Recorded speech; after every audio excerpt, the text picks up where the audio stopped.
at it, the deity that's carved on the statue is kinda small. Do you think she's supposed to be Greater Lord Rukkhadevata or Lesser Lord Kusanali?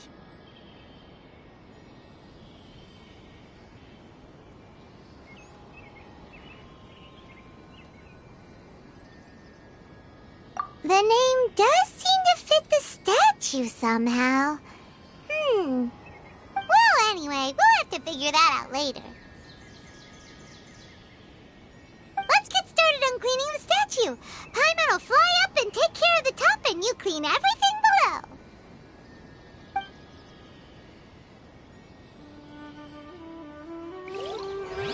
Nice work! That's one clean statue. Let's head down and meet up with Kale.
Be tired after all that climbing.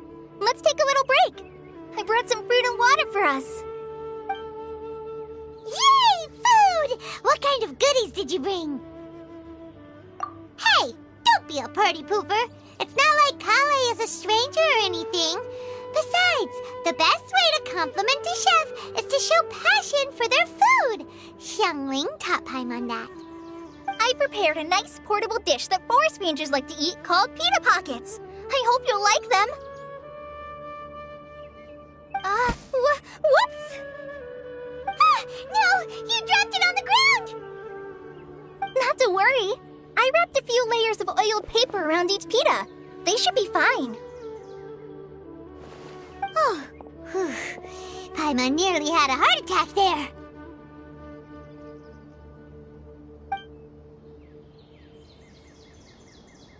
Those pitas are amazing! You're quite the cook, Kale. Thank goodness you wrapped them in paper. Paimon wouldn't have been able to sleep at night knowing something so tasty had been wasted. You really know how to compliment the chef, Paimon. Since you liked it so much, I'll be sure to give you a copy of the recipe sometime. I'll even include all my personal cooking pointers, so you'll be making your own pita pockets in no time. Yay! Thanks, Kale! It's hard to believe someone as diligent as you could have clumsy moments, too. Oh, I guess it happens from time to time. So, Kale, don't you think that Tighnari's a little too strict with you? He won't let you touch anything without his permission. Paimon knocks stuff over all the time flying around the Traveler, but he's never said anything. Everyone has their clumsy moments. No, you've got the wrong idea about Master. Sure, he may seem a bit harsh at first, but with some time, you'll see that he's actually very kind-hearted. I've heard the veteran rangers say that Master is from some ancient and mysterious race that is known for their cunning wit and reclusive nature. Oh, by the way, you've heard of the Academia, right? Well, there's a group called,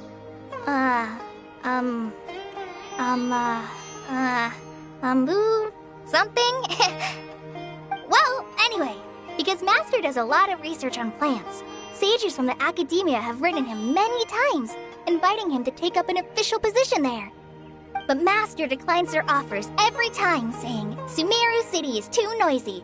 It'd be bad for my ears.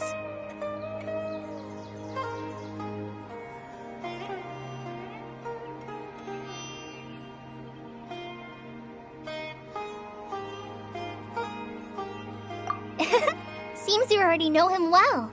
Anyway, I'm sure the sages were not happy about his responses. Master could obviously have a bright future in the academia, but he insists on sticking to the path of a forest watcher. Every day he helps the locals of the forest and passes on his extensive knowledge to trainees like me. In fact, Master's the one who taught me how to make pita pockets. Really? Paimon would have never guessed that. Oh, speaking of Tainari, he was the one who took care of you after finding you passed out yesterday. He even carried you all the way here. Paimon's still kinda upset, though. He kept scolding Paimon the entire way here. Oh no, I'm sorry. Master might have been overreacting a little. But, it's mostly because Paimon wouldn't stop yelling, "Why, oh why? Is he going to die?" It probably started to get under Master's skin after a while. Hey! Don't laugh! Paimon was genuinely concerned about you.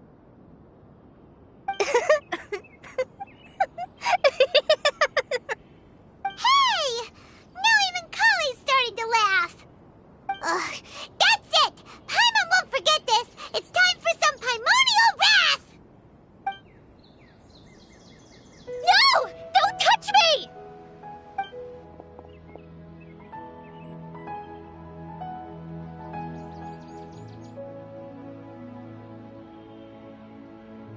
Oh, sorry, Kale.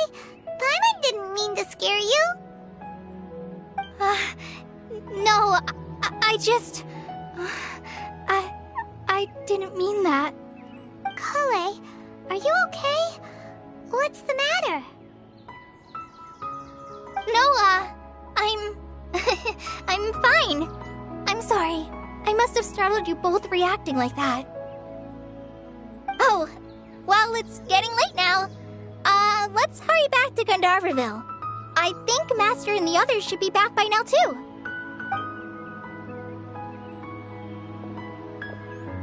Huh? What was up with Kale just now? And why is she in such a hurry all of a sudden? Look, she's practically running back. Paimon can't even see her now.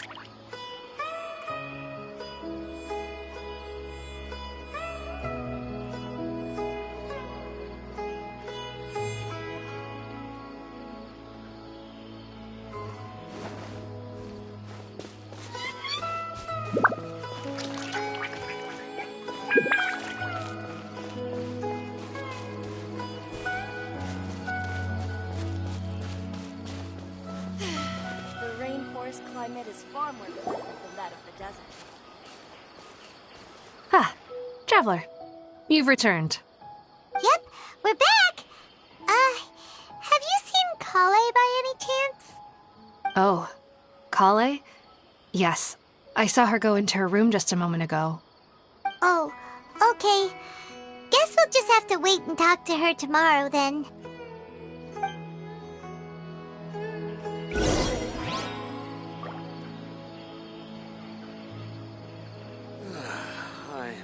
Dead on my feet. I think I'll stay here a while. Elazar is a truly troublesome illness. How many Bishop mushrooms do I need to sell before I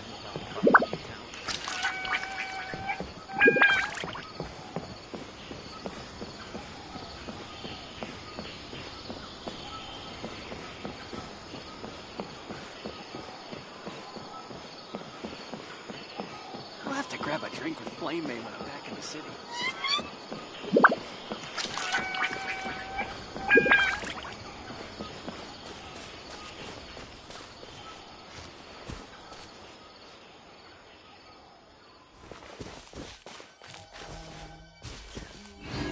Three, but there isn't a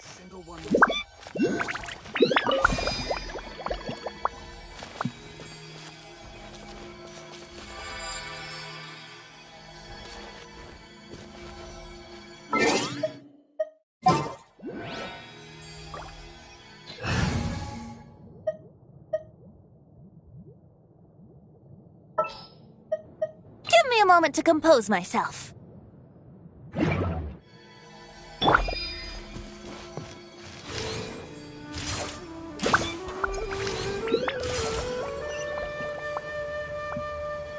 Yeah.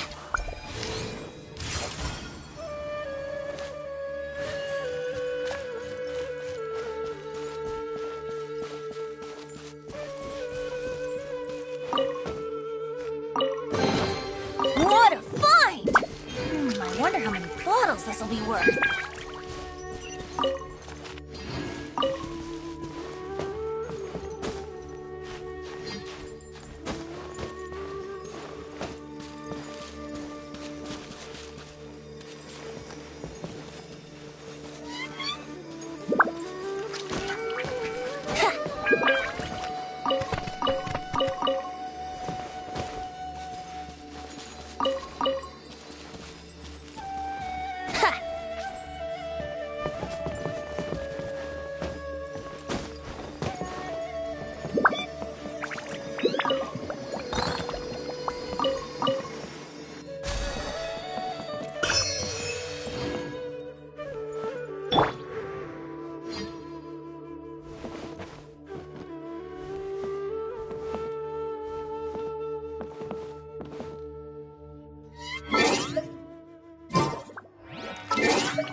Paimon was thinking all night about what happened with Kale, and still can't figure out what the problem might be.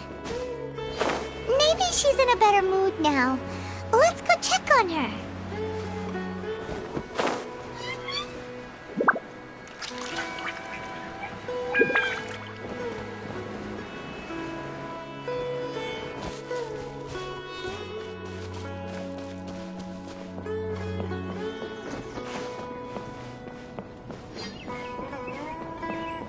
I'll have to grab a drink before I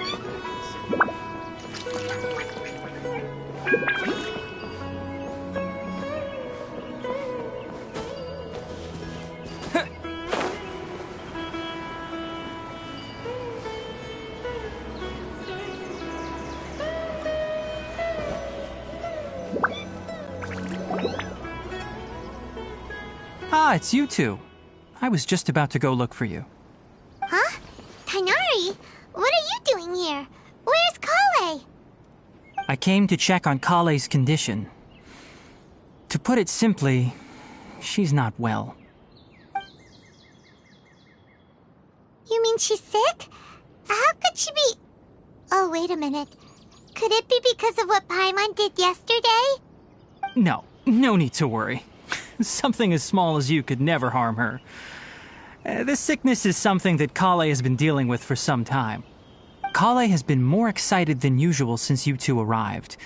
A little too much so, to be honest. She hasn't remembered to take care of herself. I suppose it's understandable, though. She hasn't been around anyone she considered a friend for some time now. It must have been refreshing for her to have you two here. So, Tainari, what's really wrong with Kale? Let's take this conversation elsewhere. Kale just fell asleep after taking her medicine. She needs some peace and quiet.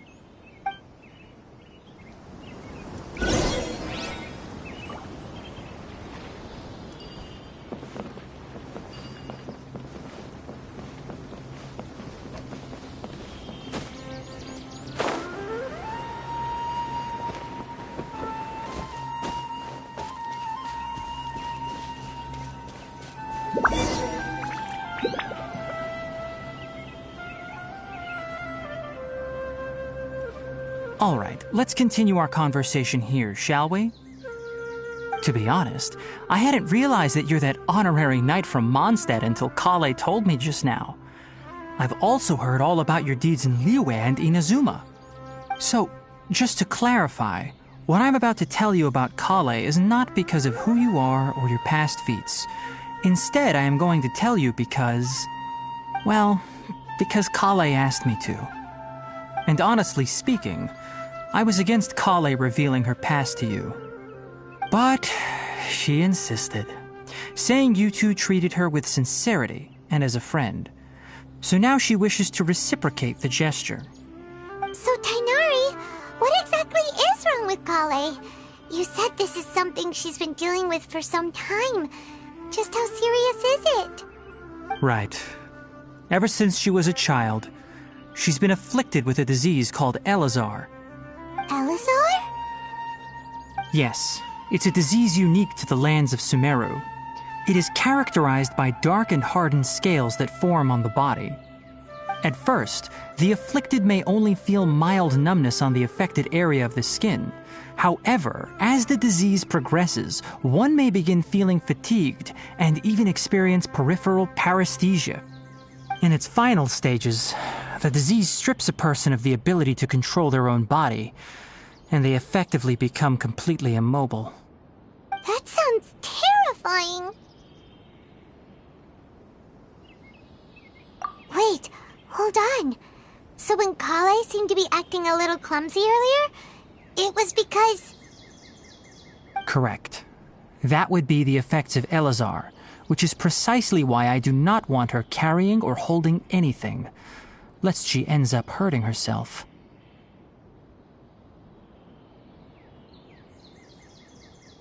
With appropriate treatment, the disease can be effectively controlled before it progresses to a more serious stage. However, there is unfortunately still no true cure for Elazar. Nevertheless, Kale's mother still hoped that there was something out there. She handed Kale over to an organization known as the Fatui after one of their members lied and said they had a cure. What? The Fatui? Ah, it appears you're already familiar with them. That'll save me some explanation. Anyway, the person who eventually rescued Kale and brought her to me for care said that she had been given to a harbinger known as the Doctor.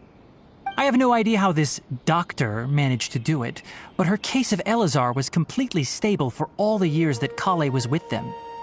However, Kale's days with the Fatui were anything but pleasant.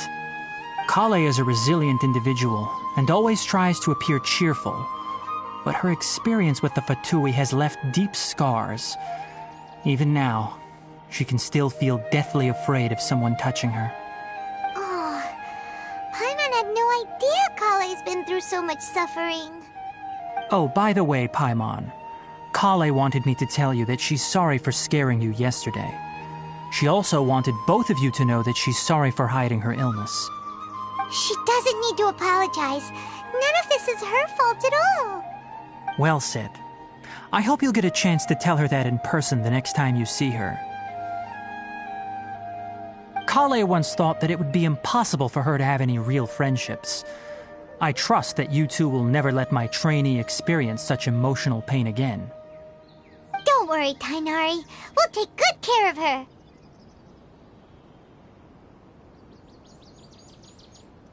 Well, it's not too serious at this point. She overexerted herself the last couple of days, which is what led to her breakdown this time. As long as she has taken her medicine and gets plenty of rest, she should get better. Though, I must admit that Kale's condition was much more stable when she first arrived here in Gandharvaville. She was interested in the work of the forest rangers the moment she saw us. I could see that she was serious about learning, so I felt compelled to ask her to join us. Her stamina has gotten much worse recently. Though a moderate amount of physical exercise is always necessary, I'm afraid the long-distance patrols are a little too much for her now. All right, now that I've told you about Kale's past, I think I'll head into the rainforest to find some ingredients needed for her medicine. I'll see you two later.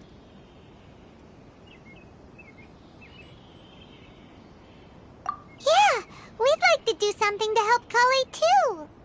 All right, but I must warn you two. The rainforest is a dangerous place, especially for someone who's still recovering like the Traveler. You must follow closely and listen to every instruction. No problemo. Let's go then. We'll be looking for a plant known as Nilotpala lotus. It's often used to help those afflicted with Elazar recover their energy. Hey, Tainari? Nilotpala lotuses can be found all over the rainforest, but it often grows right here around Gandharvaville. Given the name, it sounds like we should be looking for it in the water.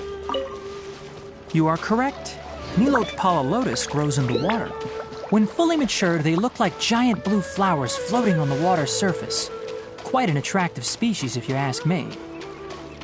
The large petals are actually the plant's leaves and sepals, which surround a very small flower. You should note that many of the plants found in Sumeru have names that are contrary to their species. Take the Kalpalata, for example. The plant is not a lotus at all, but rather a vine. And then there's the Sumeru rose, which is not a rose, completely contrary to its name. Oh, huh. Okay then. New Kapai. Never bring up the topic of flowers with Tainari.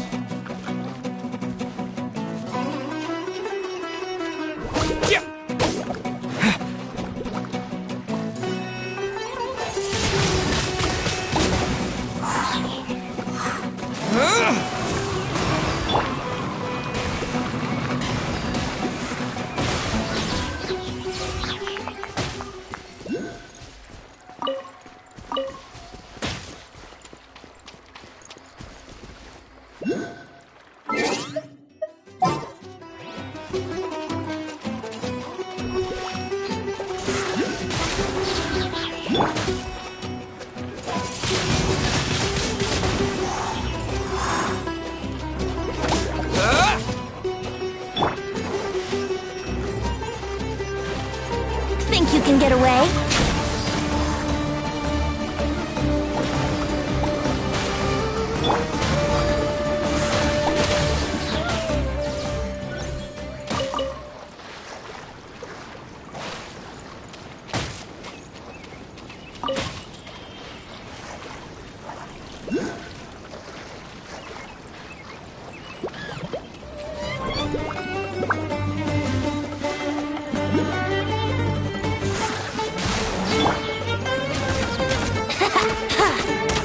Let's play! Yeah!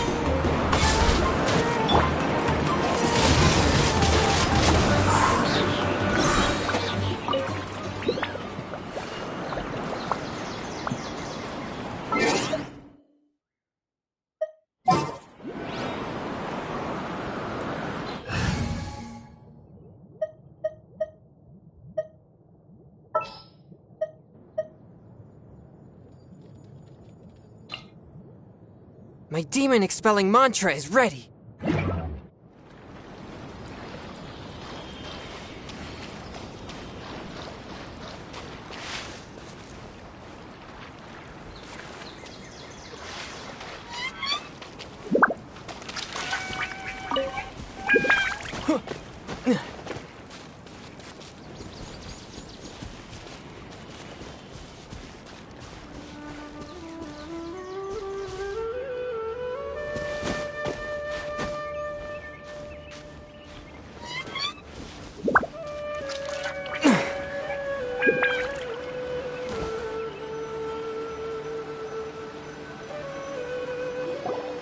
There should be Nilotpala lotuses growing somewhere in this area. Let's split up and begin searching. If you could manage to gather 4 of them, that would be sufficient. We'll rendezvous here once you've gathered the needed amount.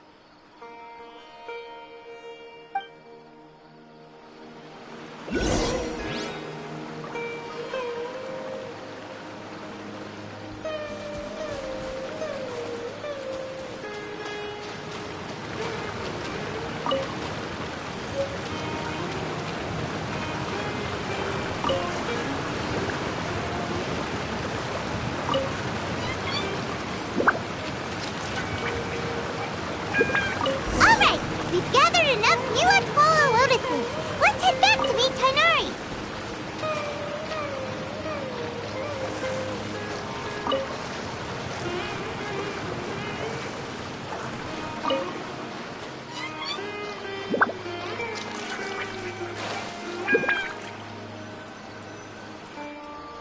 Hey Tainari, we found the lotuses you requested.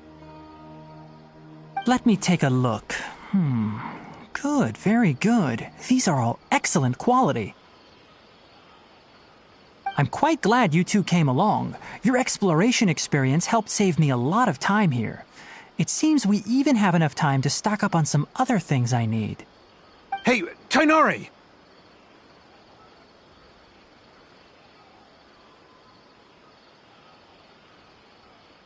Oh, Tainari, someone's calling your name. They're dressed like a forest ranger. Ah yes, that's Amir and the others. But didn't they just set off not too long ago? What are they doing back so early? Let's go find out what's going on.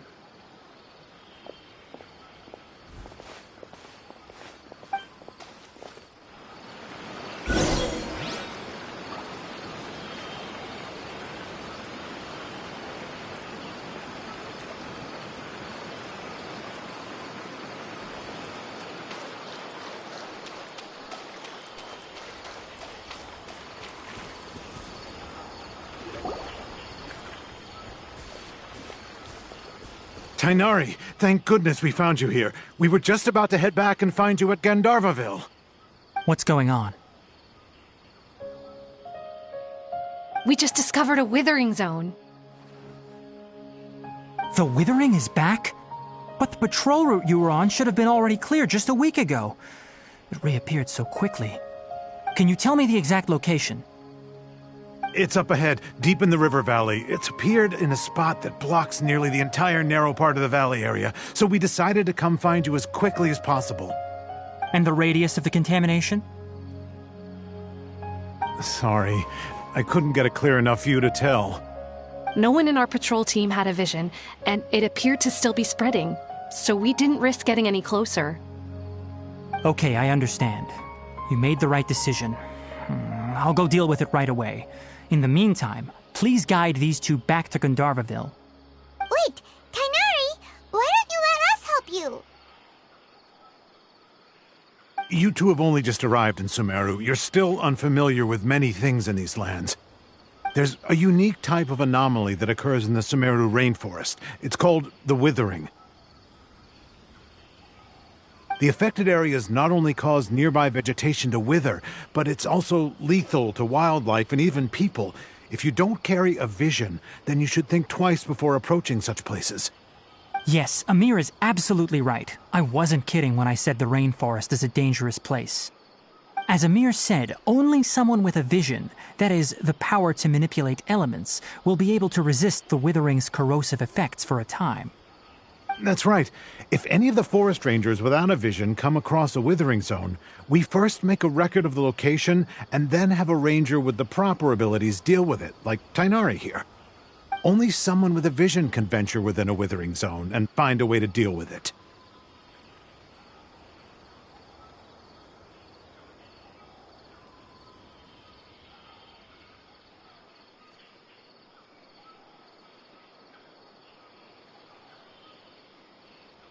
But you don't seem to carry a vision. Don't worry, he may not have a vision, but he's a real pro at using the power of the elements. It seems the rumors about you are true. In that case, all right, you two may accompany me.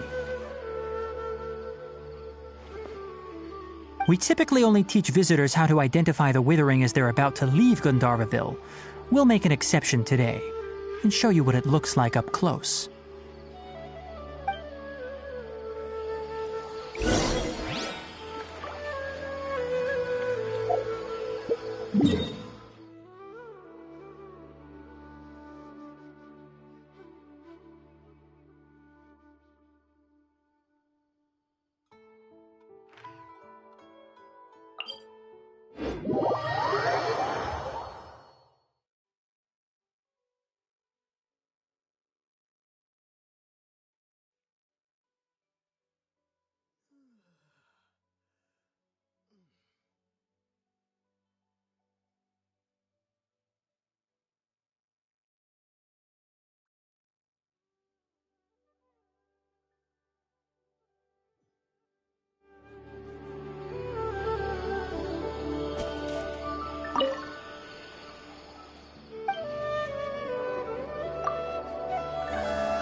Stop. Don't move any further. Look there in the distance. Huh? Where? Oh, look! Those plants have withered! That whole area is kinda gloomy. Even the air looks like it's filled with ash. Oh, Paimon doesn't like the look of this. That is the withering. All right, traveler. We're going to have to enter that withering zone. Once inside, we'll need to look for what we call tumors of the withering. If we eliminate those, then the area will be saved. Thank you, but I must warn you. Don't push yourself. This is your first time handling this sort of thing, after all. Even with elemental powers, once you step inside the withering zone, you may experience extreme discomfort. If at any point it becomes too much, return outside the zone and take a breather. It could become a matter of life and death. You ready then? Let's go.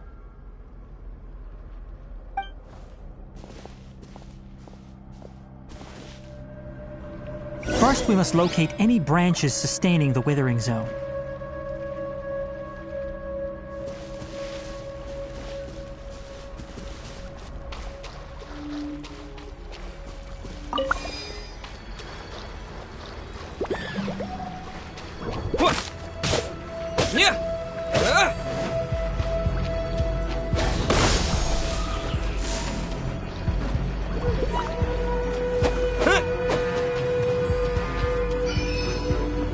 Propagate!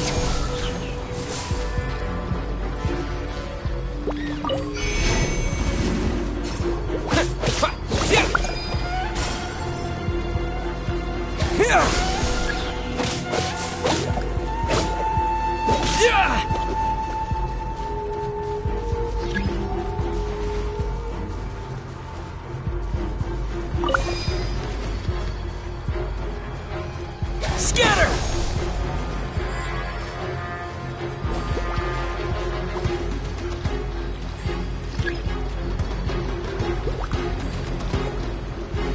Propagate!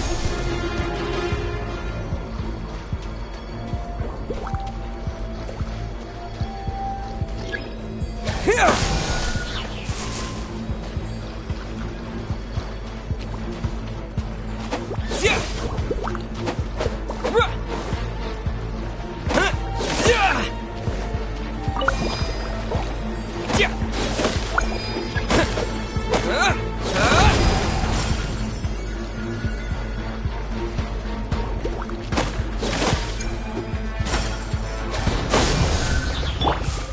Live! Moments of birth!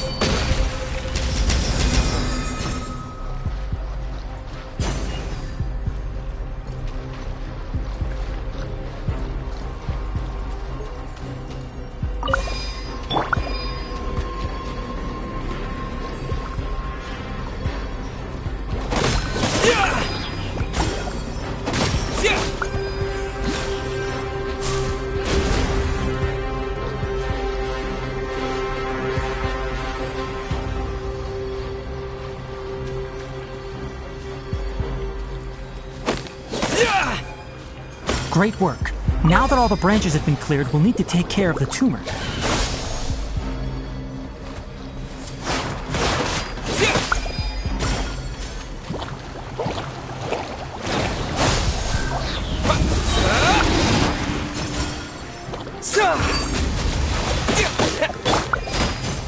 Burst!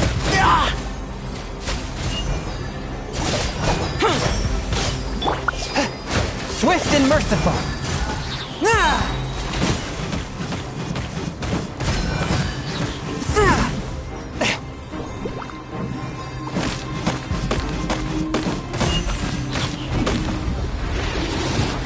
from whence you came!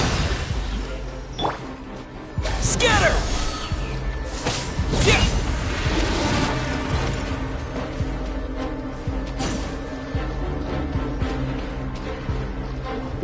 Yeah.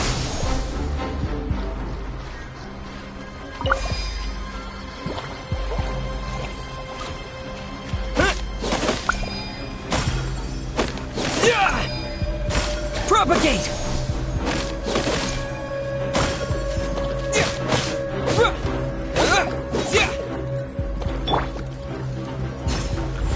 Live! Now, destroy the tumor of the withering!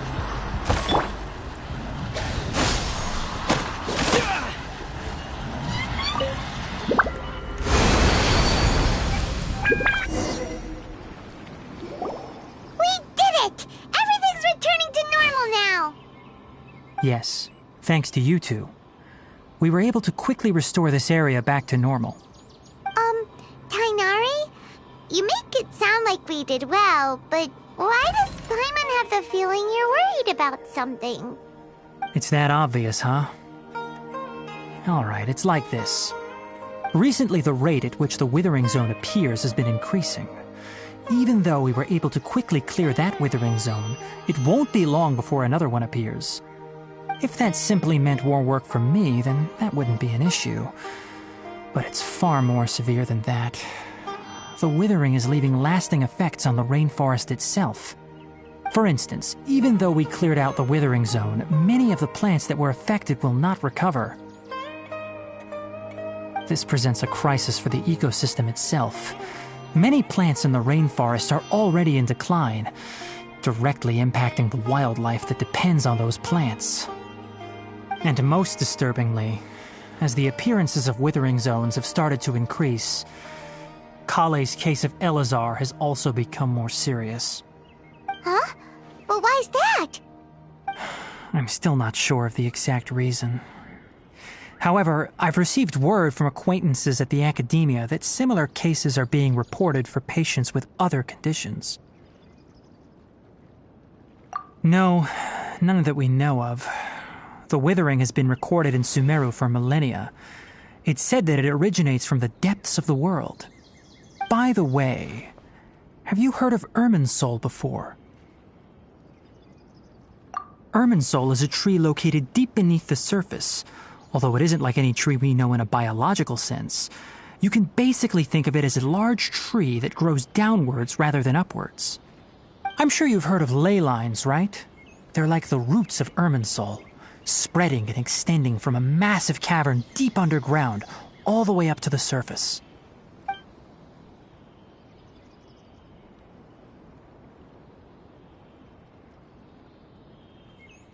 Ley lines continually absorb the memories of this world, which are then funneled into Irminsul, allowing it to collect knowledge and wisdom from ancient times to present day. The Dendro Archon is known as the God of Wisdom because her consciousness is directly connected to it. It is also said that the Dendro Archon's power is a manifestation of Irminsul. And as for the Withering, its emergence is related to a disease that's affecting it.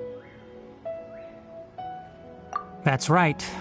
My ancestors learned of this from Greater Lord Rukkhadevata's familiars a long time ago. But even those mysterious creatures did not know of a cure for Irminsul. I'm afraid we Rangers will be battling the Withering Zones here for a long time until a cure is found. Alright, that's enough on this topic for the time being. Now that we've taken care of things here, it's time for us to head back to Gandharvaville.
Any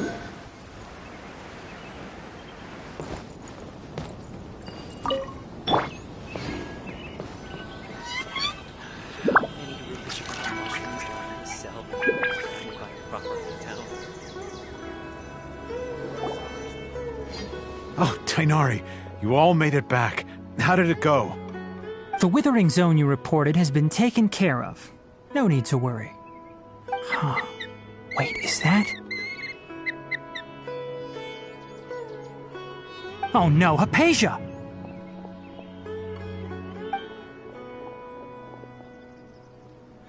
Huh? What's wrong, Tainari? This Duskbird is Hypatia's designated courier for urgent news. You do remember her, don't you? She's the scholar you and Paimon were following when you first arrived in Sumeru. Oh, her? How could we forget? So did something happen? Let me see what's written in the letter first. Oh. So what's it say? And what's with that weird expression on your face? Just let Paimon read it. Huh? All Paimon sees are 3 squiggly lines. Yes, allow me to explain. After we brought you from Hypatia's cave to Gandharvaville, Hypatia resumed her meditation.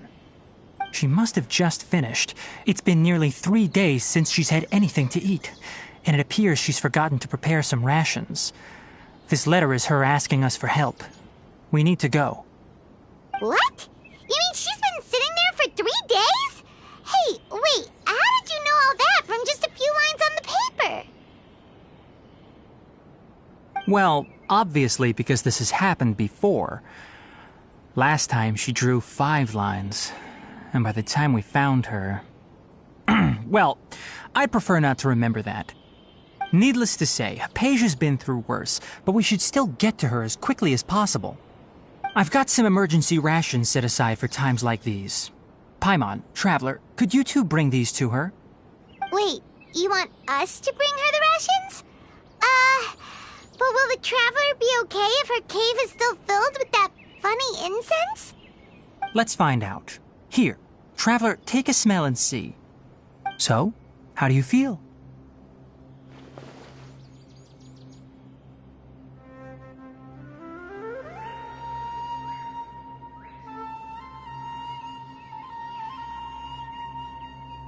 Huh? Really? You're not feeling even a little drowsy?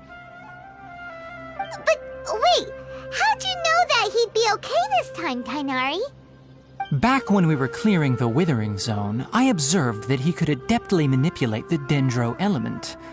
I knew then that he would be fine. And if I may ask, when I was telling you two about Irminsol's ley lines, was what I described similar at all to what you saw while you were unconscious?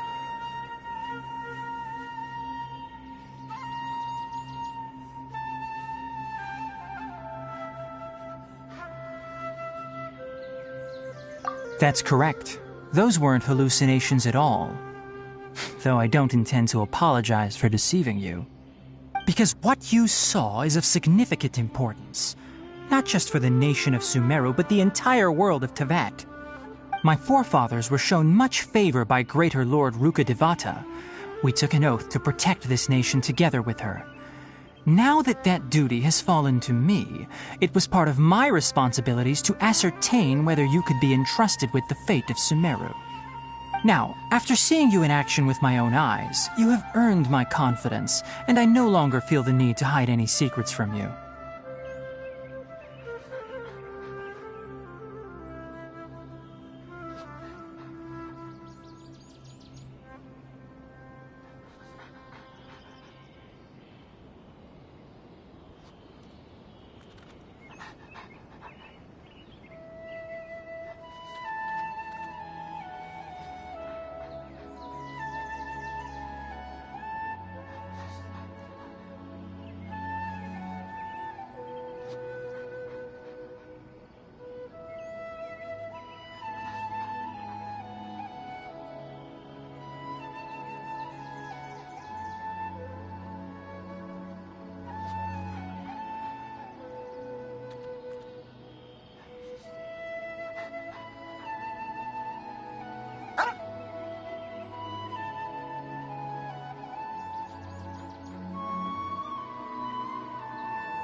When you passed out, your consciousness had connected directly with Irminsul. What you witnessed were actually real memories contained within Irminsul itself. I could try to tell you more, but it would be better if you went to ask Hypatia instead. Her focus on meditation and use of spirit borneol are aimed at establishing a connection with Irminsul, just as you did. That sounds nice and all, but will she really help us? Seriously, she completely ignored us the last time we tried talking to her. That was because when you ran into her, she was in a special phase of her training. During that time, she must avoid communicating with others. Please, wait here for a moment.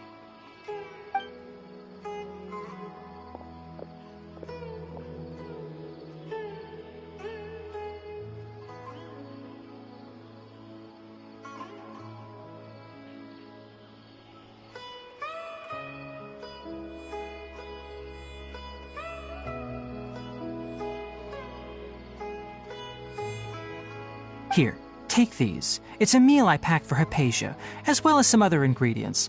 I'm sure it'll come in handy. Also, here's a letter that I would like you to give to her. Just show it to her and she'll answer any questions you may have.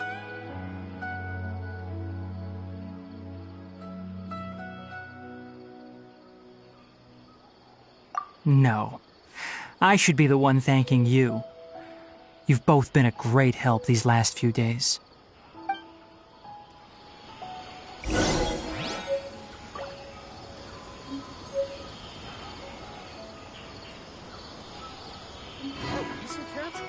Yesterday, a total of 5 dusk birds flew by.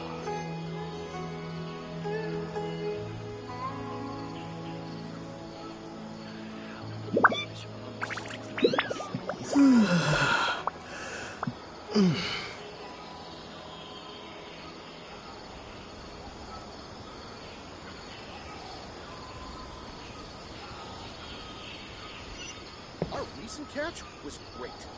We definitely have enough for Yesterday,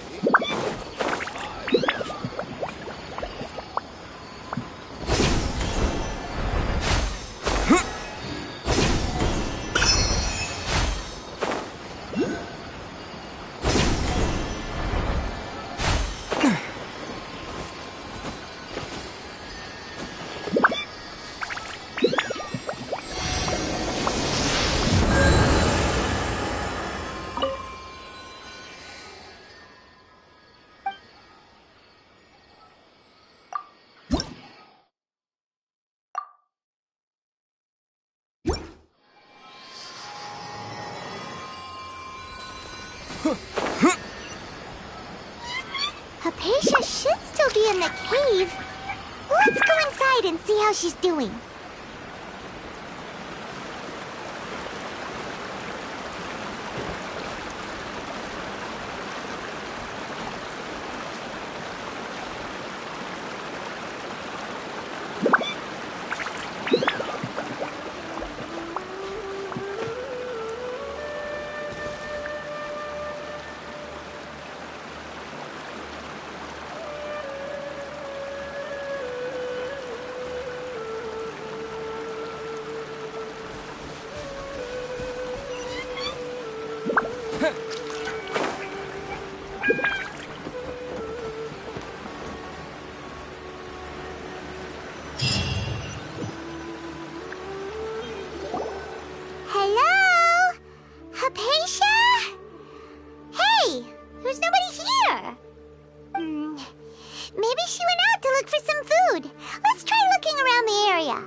Marcia, are you alright? So hungry. Need water. There's no way we can get her to eat in her current condition. Let's try finding some water first. Huh? Wait, why does it look super foggy outside all of a sudden? Anyway, let's go look around.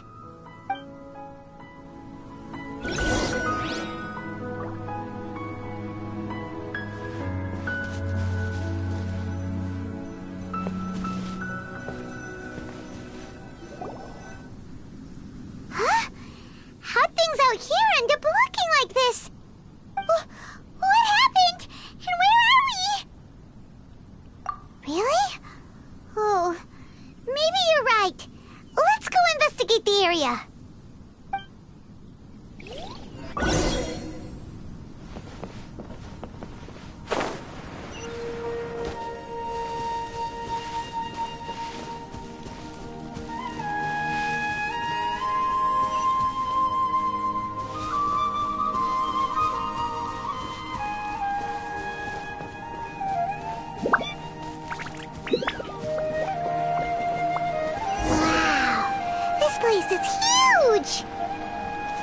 Paimon knew there's something off about that cave. Let's think of a way to get over there and have a closer look. Who knows? Maybe we'll find a lead of some kind.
Huh? What happened just now? Why'd everything around us suddenly change?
Feel this ancient power. Yeah!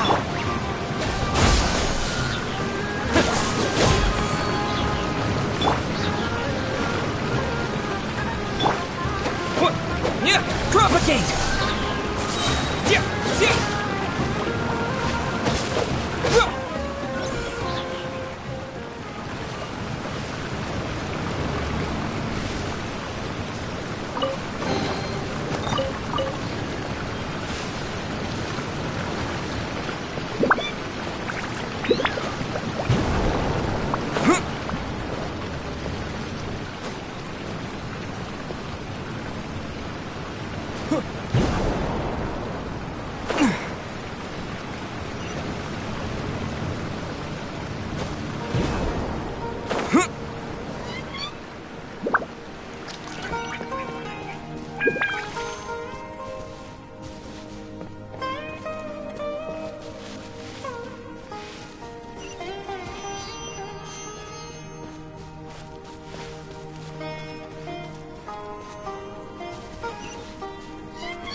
Forth, my blade! Submit for judgment! Germinate! Scatter!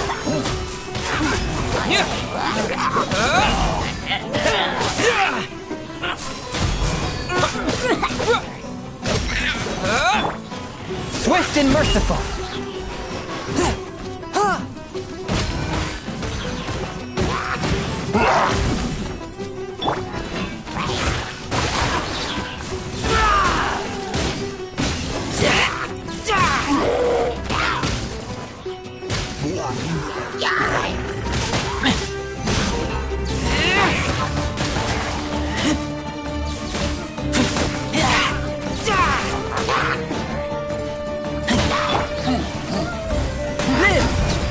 Moments of birth!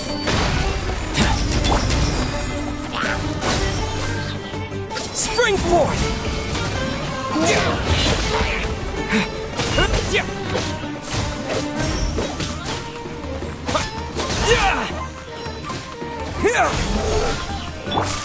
A touch of frost!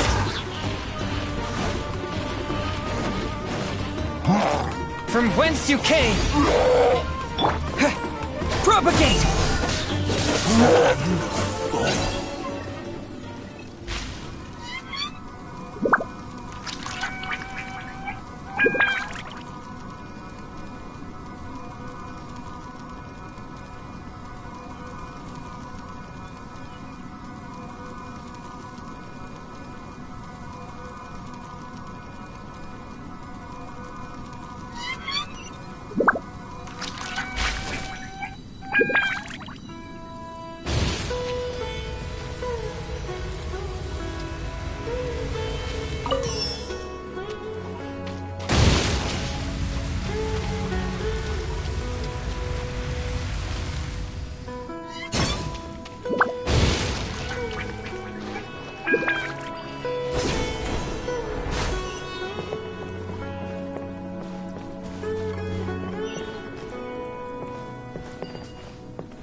What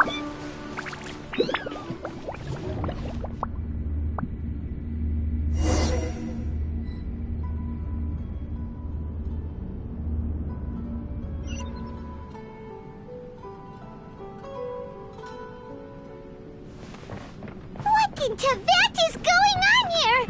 This place is getting weirder by the minute! Hey, what's the matter? You don't look so good.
Well. Looks like we meet again, traveler. The Abyss Herald! What are you planning to do in this strange place? Strange place. Plotting. You needn't worry about such things. They don't concern you.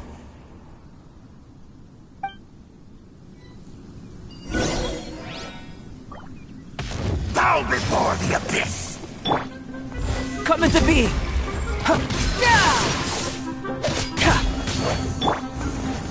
Forth, my blade!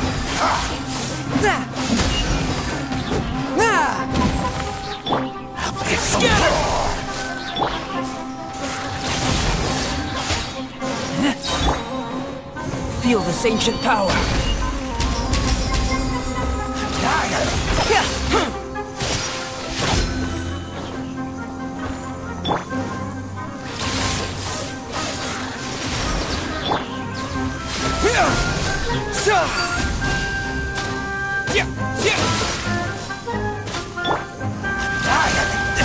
But how?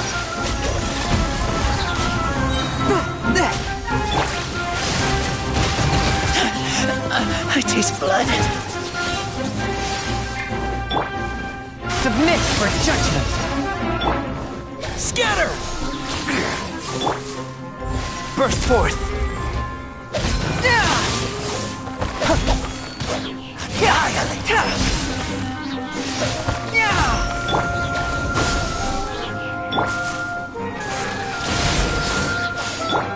Swift and merciful.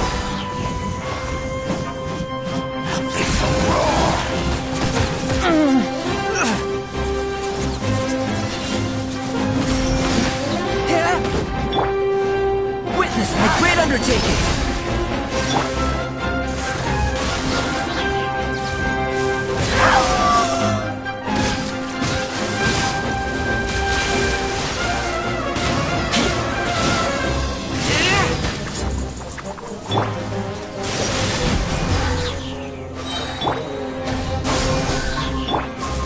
From whence you came! Time!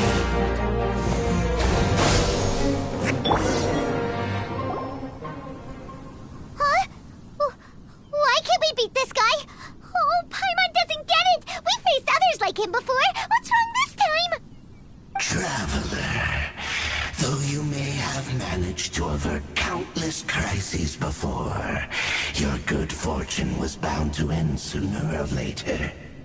It's time you realize how weak and powerless you really are.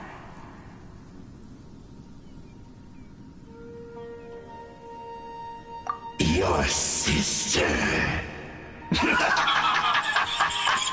Oh, pitiful traveler. Are you really so ignorant?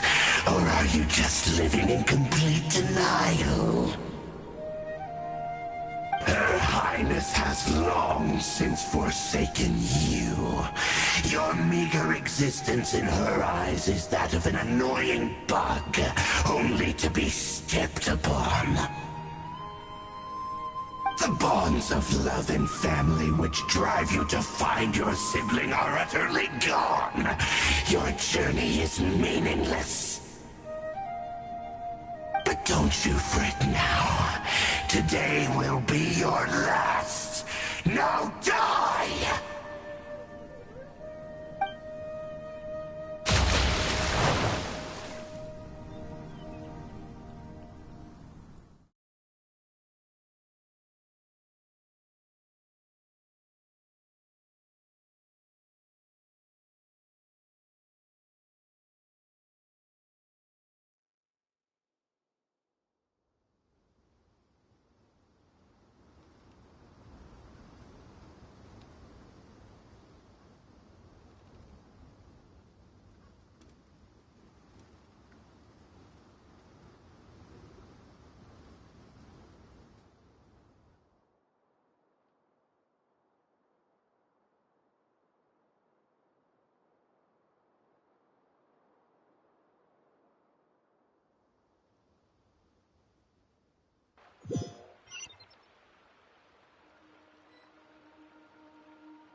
What do we do? We haven't seen Hypatia anywhere out here. Oh, there she is! Quick, let's see how she's doing. Ah, so sweet. Well, the good news is that she's still conscious. Hey, why'd you drop her food on the floor like that? Are you okay? That's really not like you. Anyways, we can talk about this later. We better make sure she's alright first.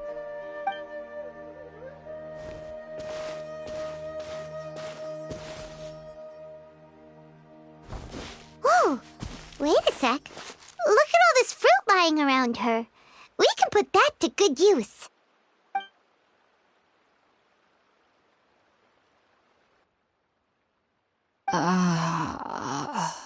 Who is there? Tainari, is that you? Huh?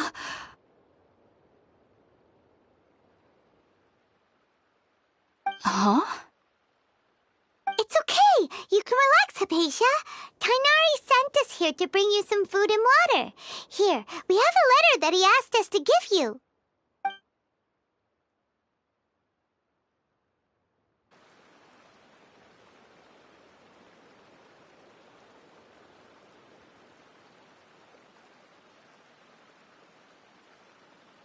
I see. So, you're friends of Tainari. I apologize for all the trouble I've caused you. I'm grateful that you came so quickly to save me. You even brought all this fruit. Well, actually, we didn't bring the fruit. It was already here when we arrived. We were kind of wondering about that, actually. When we found you here, there was all this fruit lying around and even some juice dripping from your lips. How did you end up like this anyway? Oh, really? I seem to understand now. All the fruit was likely from my, neighbor. Must have come by and saw me like this. Your neighbor? You mean there's someone else living nearby?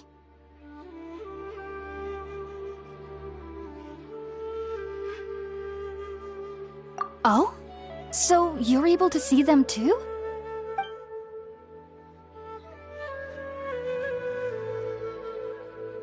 Wait, hold on a second, Traveler. You say that before we arrived, you saw some mysterious creature and suddenly had a strange dream? Isn't that a little too crazy to believe? No, I actually do believe what the Traveler is saying. I myself had a similar experience once before and ended up scaring my timid little neighbor here. You needn't worry. They mean you no harm. They only dragged you into the dream because they hoped to buy themselves a little time in order to scurry away. So, Hypatia, just what kind of creature is your neighbor exactly? I'm not sure what it's called, to be honest. But I do know that they have some sort of deeper connection with the Dendroarchon.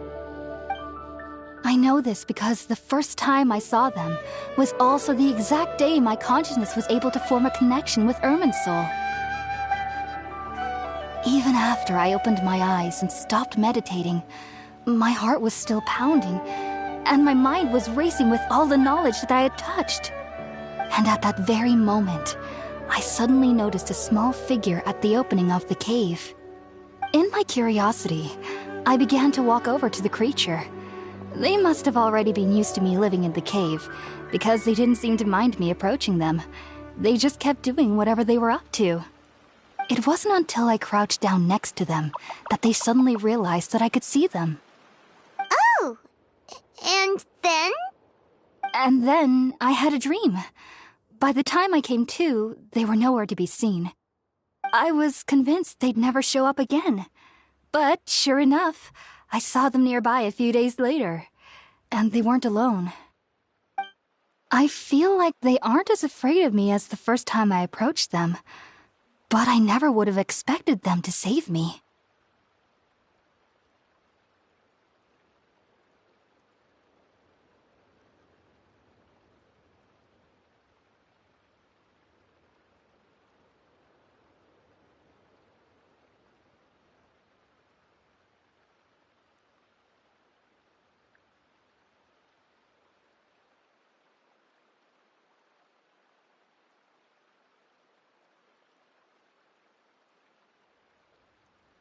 Yes, no doubt about that.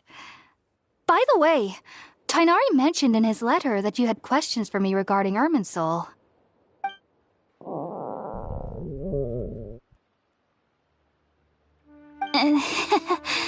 Sorry about that.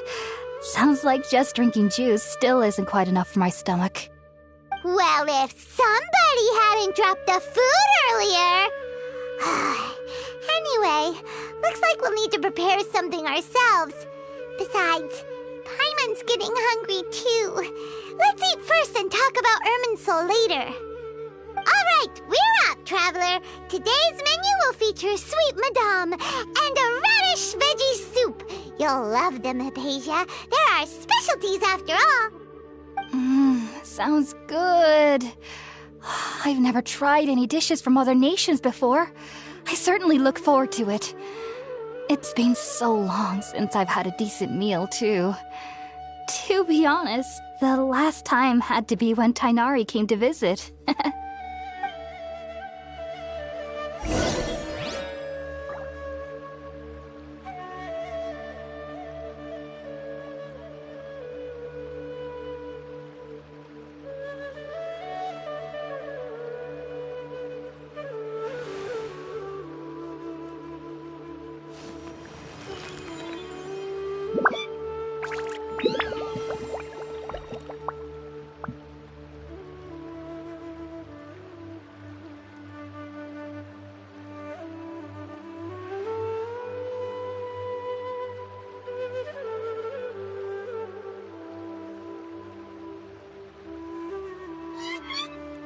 What a view. How about a quick break so I can sketch this beautiful scenery?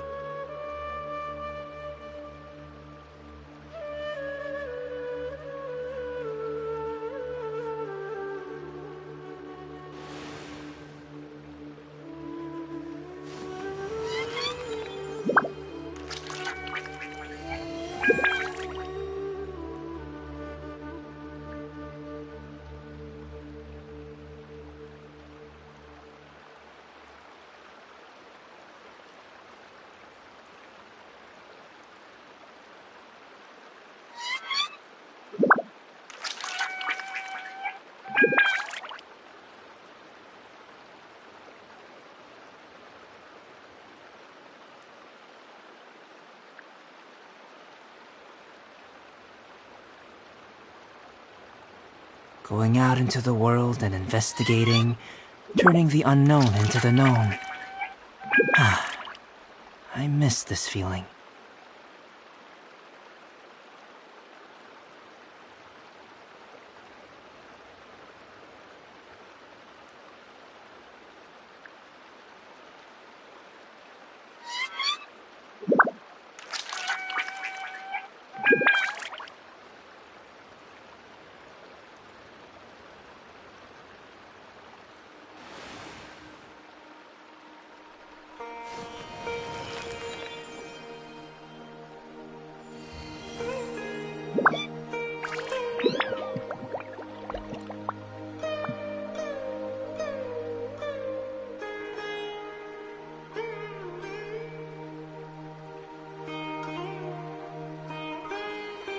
What a view. How about a quick break so I can sketch this beautiful scenery?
Just sharpen my spear.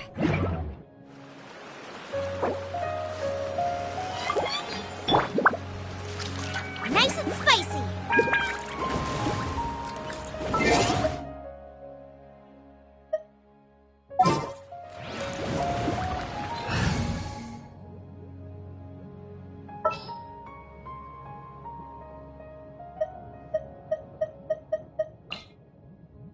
Just what will we come across this time?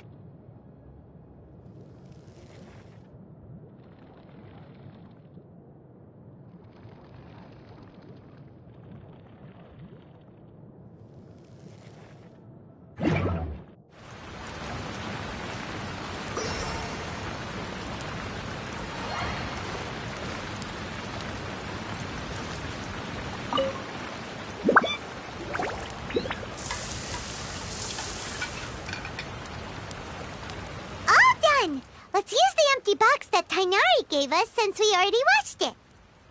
Oh, it smells amazing. And the box is a nice touch, too. Let's go serve this up and start eating with Hypatia.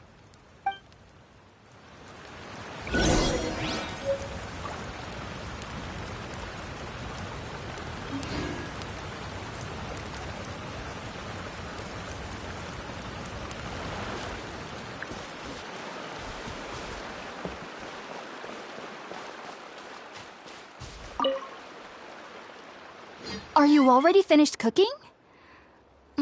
Smells delectable.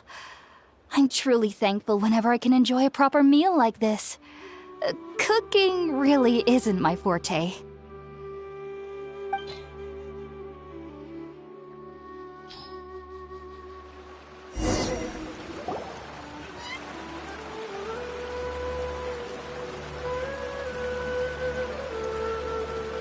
Even though everything you mentioned was in Tighnari's letter, it's still hard to believe you were able to connect with Irminsul immediately after smelling Spiritborn eel for the first time. It took me nearly 3 years before I could do so, and everyone at the Academia even lauded me as a genius. You should know that some researchers spend their entire lives without ever successfully connecting with Irminsul as you have. So why does this incense allow people to connect to Irminsul? The ingredients used to make Spiritborn eel primarily consist of plants created by Greater Lord Rukkhadevata. These special ingredients are conducive to heightening our senses to the Dendro Archon's power. Since the root of the Dendro Archon's power lies within Irminsul, we can occasionally tap into her powers to peer into the depths of the earth.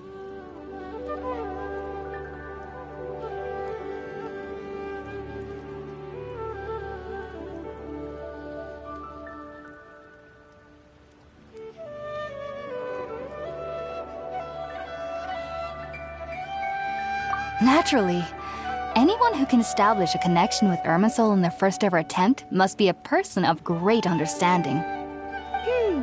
Makes sense. But Paimon's got a question. Why was he sensitive to the smell of those plants for such a long time? That was primarily due to his body's unique constitution.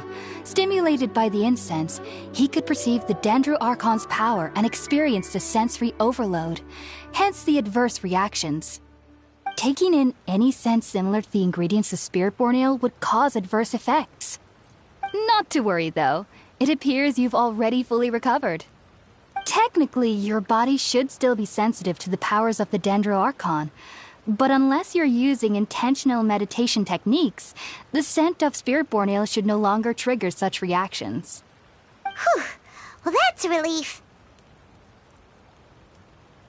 I must admit, I am quite envious of your abilities. Even if it meant suffering from pounding headaches for the rest of my life, I'd consider it worthwhile so long as I could connect with Irminsul at will. Whoa, you're really serious about this whole thing, aren't you? I am a researcher after all. As a member of the Ritaoist Darshan at the Academia, my main area of research is the stars and their connection to the fate of living beings. But there is still so much we don't know, especially regarding the mysteries that lie in the starry skies. Which is why I must turn to the all-knowing Irminsul for answers. If only my perception wasn't so limited.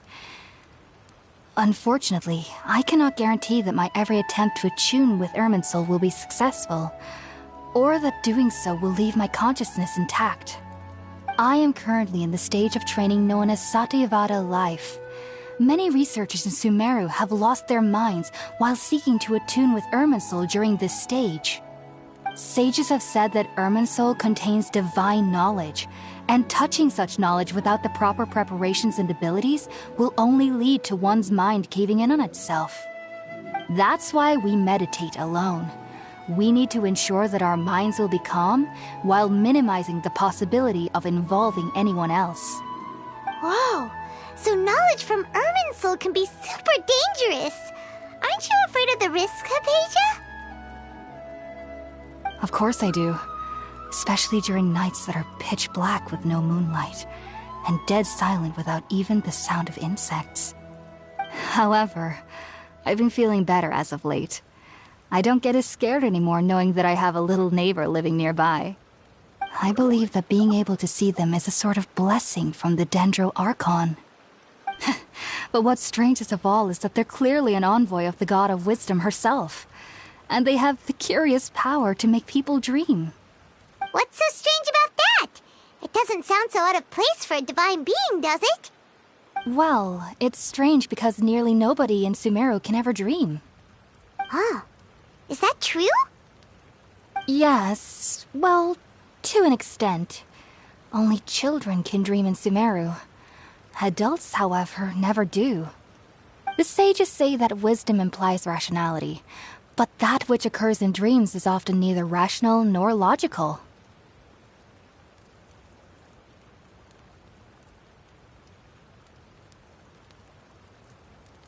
Yes, if one struggles with anxieties, those emotions could influence their dreams. The fact that the people of Sumeru do not have dreams is seen as a blessing by the sages. They believe that Greater Lord Rukkhadevata, the god of wisdom, is keeping us away from the foolish delusions you encounter in your sleep. I was born into a family of scholars in Sumeru City. Ever since I was a child, my parents would always tell me that I'll know I've grown up once I stop dreaming. I studied hard, enrolled as a student in the academia, and went on to become a researcher. Sure enough, I never dreamed again. But then, on the day I scared the little Aranara, I suddenly saw a dream again. It was incredible. Though I don't exactly remember what I saw, I clearly recall the feeling. I suddenly felt like I was a child again. Back then, I was foolish and ignorant as any youth would be, but I was free of fear. Maybe dreaming isn't as bad as we've made it out to be. Just be sure not to speak of this if you travel to Sumeru City. They'll look at you as if you've lost your mind. So, do you have any thoughts about the things he saw when he connected with Irminsul? Sorry. I'm afraid I don't have any answers as of now. All I can say is that what you saw is a memory contained within Irminsul itself. World forget me. What could that possibly mean?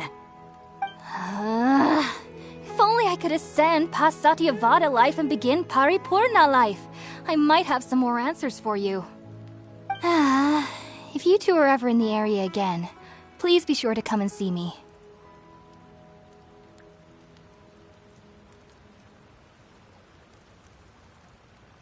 There's no need to be thanking me. You two are my saviors. Besides, I'm already looking forward to tasting some more of your cooking. Now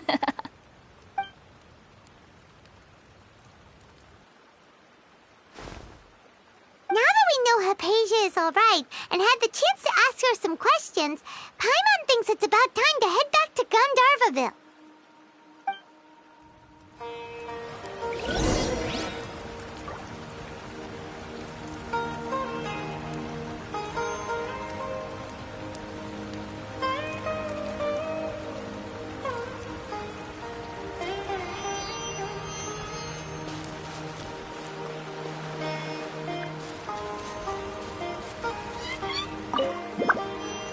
Heading out, I see? If there's anything else you'd ever like to ask about, you know where to find me. I've heard local children here in the rainforest speaking of fairy-like creatures. But I'm from Sumeru City, and have never heard of such things when I was a child. Perhaps this is because I had a very strict upbringing. My parents would seldom allow me to play with other children. I doubt they'd ever believe me if I told them about my little neighbor out here. And speaking of my little neighbor, I think they can somehow sense when Tighnari is coming to visit me. I've noticed on several occasions that as they're playing under the trees, they'll suddenly tense up and scamper away for no apparent reason. Shortly after they do this, Tighnari always shows up here. Perhaps I should ask Tighnari about this the next time I see him. Heading out, I see? If there's anything else you'd ever like to ask about, you know where to find me. Take care. Do remember to come visit any time you're in the area. I would be happy to chat with you.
Think about it, Tainari. Refusing to join is tantamount to burying your head in the sand.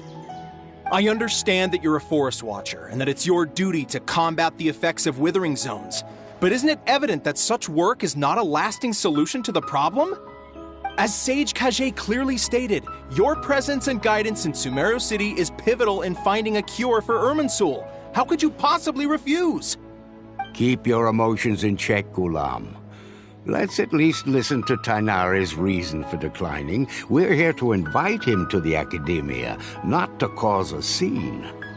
Sage Kage, I am truly honored that you came here in person, but I'm afraid I must still decline your invitation. I am merely a forest watcher. How could the great minds of the Haravatat have any need of someone like me?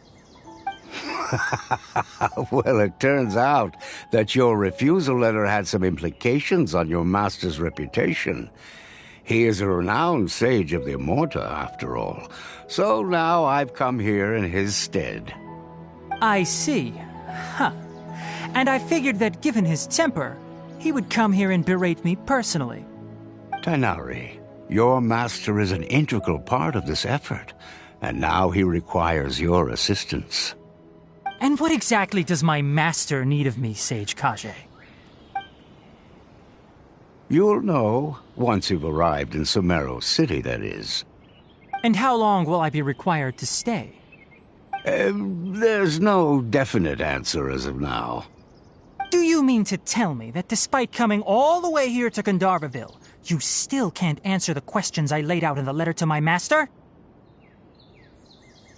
If that's the case, then I'm afraid I cannot give you a definite answer either. Tainari, but you... So be it. Come, Gulam, we're leaving.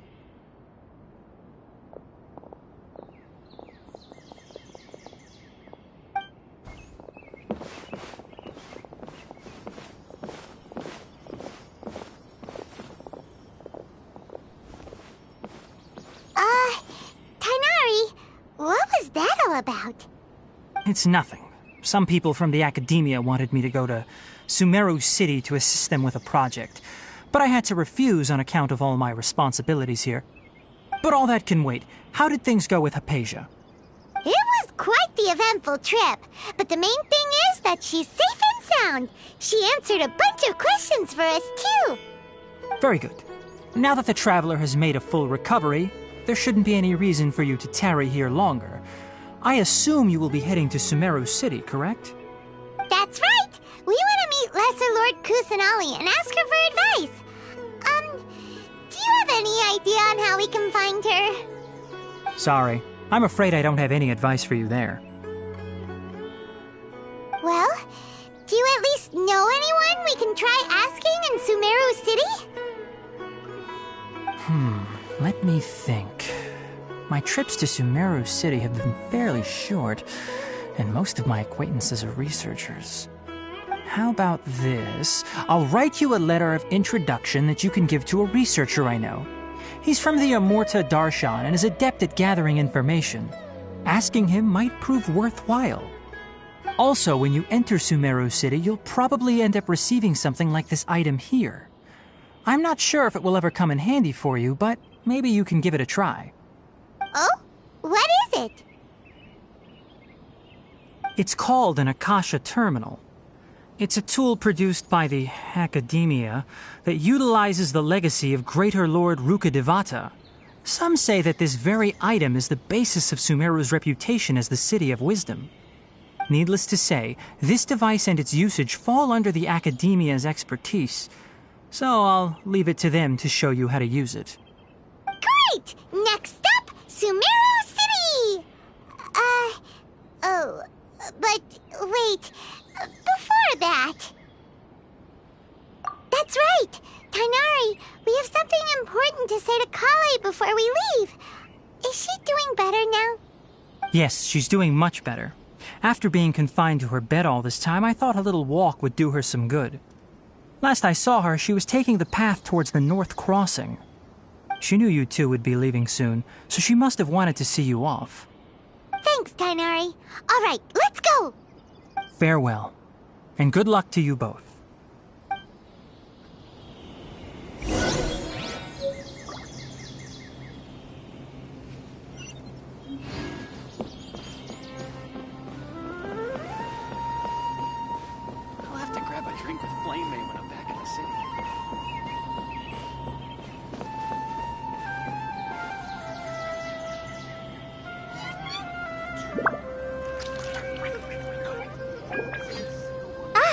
I've been waiting for you two.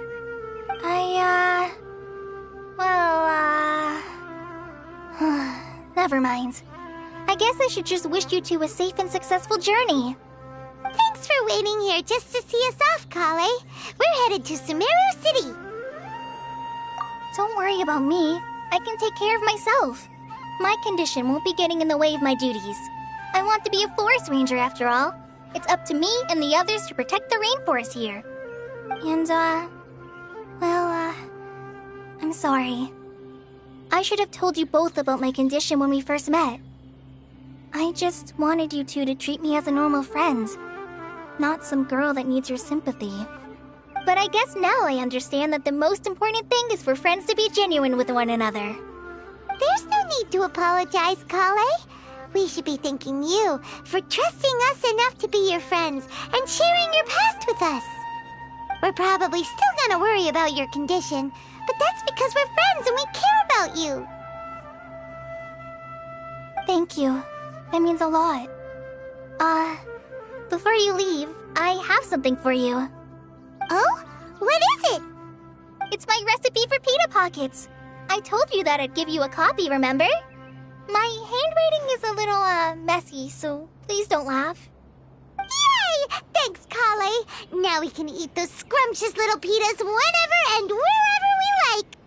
I hope that whenever you eat them, you'll both remember your time here in Gandharvaville.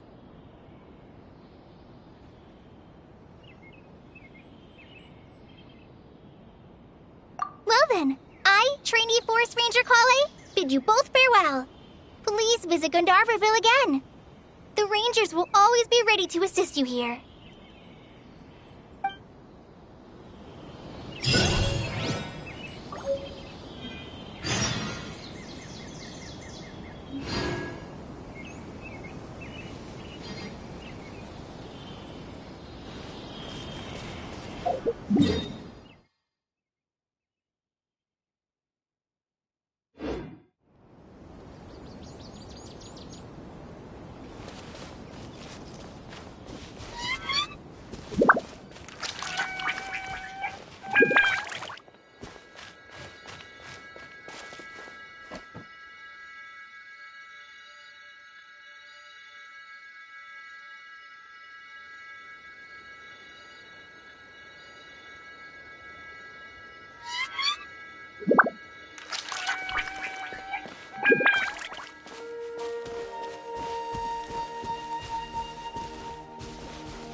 Propagate!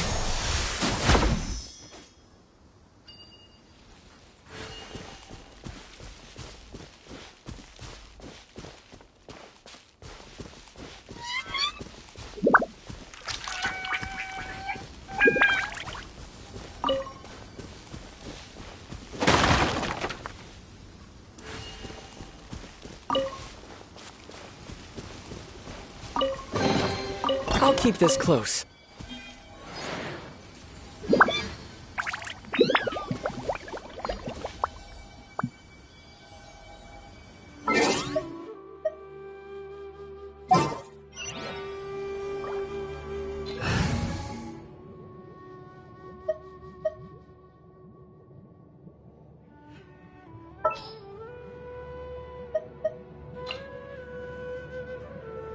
Give me a moment to compose myself.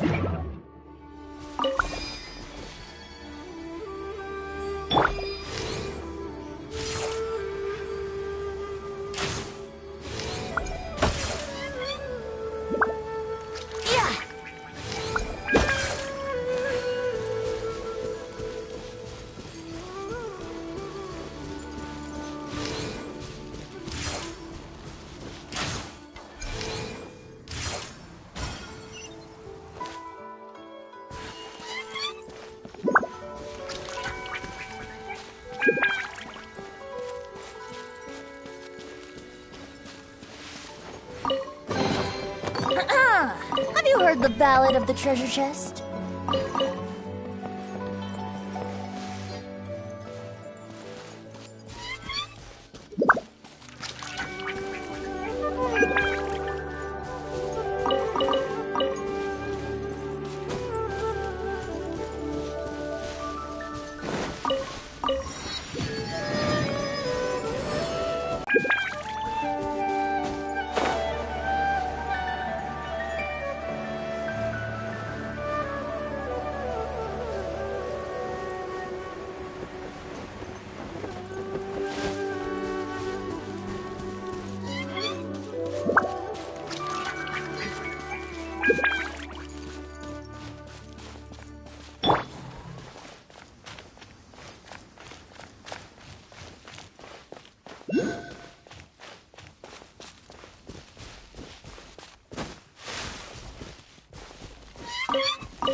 take orders from my employer.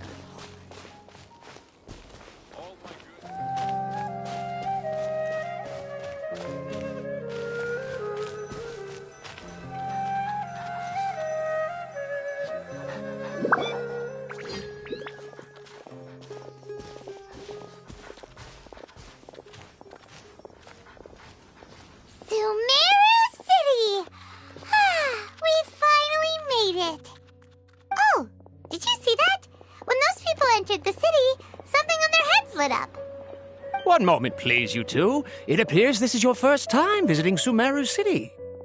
Oh, yeah, that's right. But how did you know that? Because there's currently no information on either of you in the Akasha. But no need to worry, that won't prevent you from entering the city. In fact, the Academia conveniently provides each traveler to Sumeru City with a device. Perhaps you two have heard of the Akasha before. It's our beloved Greater Lord Rukkhadevata's lasting legacy, a treasure trove of collected knowledge. After centuries of tireless research on the Akasha, the Academia created one of its most ingenious inventions, the Akasha Terminal. As long as you are within Sumeru's borders, you may use an Akasha Terminal to connect directly to the Akasha and access any knowledge you need. I should mention that due to technical limitations, the operation of Akasha terminals will be much smoother and more effective in large cities such as Sumeru City and Port Ormos. Oh, so this is the thing that Tainari was telling us about. It sounds pretty amazing. You two are quite fortunate. Until recently, it was standard practice to only issue Akasha terminals to outlanders who spent an extended amount of time in Sumeru. However, this policy was recently changed, and now all travelers are issued one upon arrival. Here are your Akasha terminals. Please handle them with care. It kinda looks like a leaf. To activate it, simply hold it in your hand and say the following phrase to yourself. May the mighty God bless us with their voice of wisdom. Oh, since this little doodad lets you access knowledge, maybe we can use it to find a way to meet Lesser Lord Kusanali. Let's give it a try. Ahem. May the mighty God bless us with their voice of wisdom.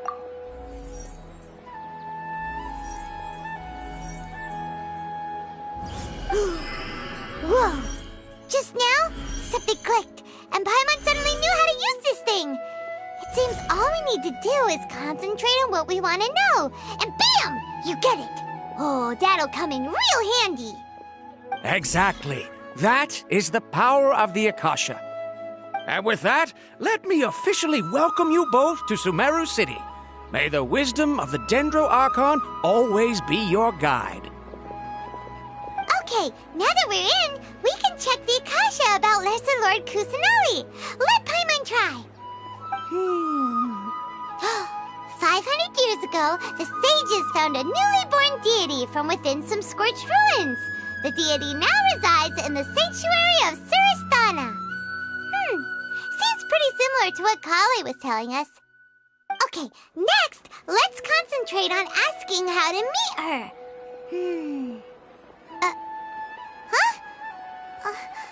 Paimon doesn't sense anything. The Akasha didn't respond to Paimon's question. Oh, come on! Ugh.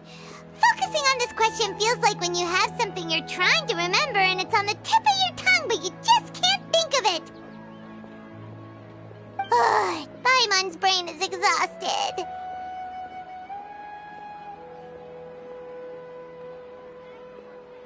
Oh, smart idea. But what are you going to ask it?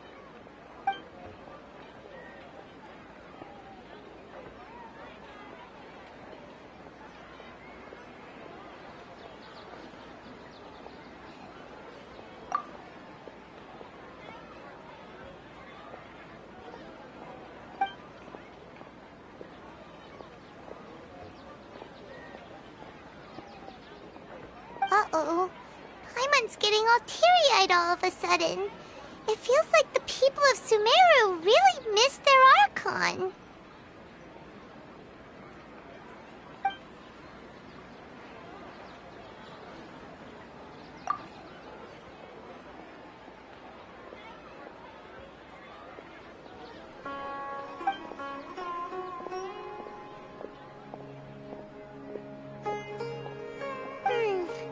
You too?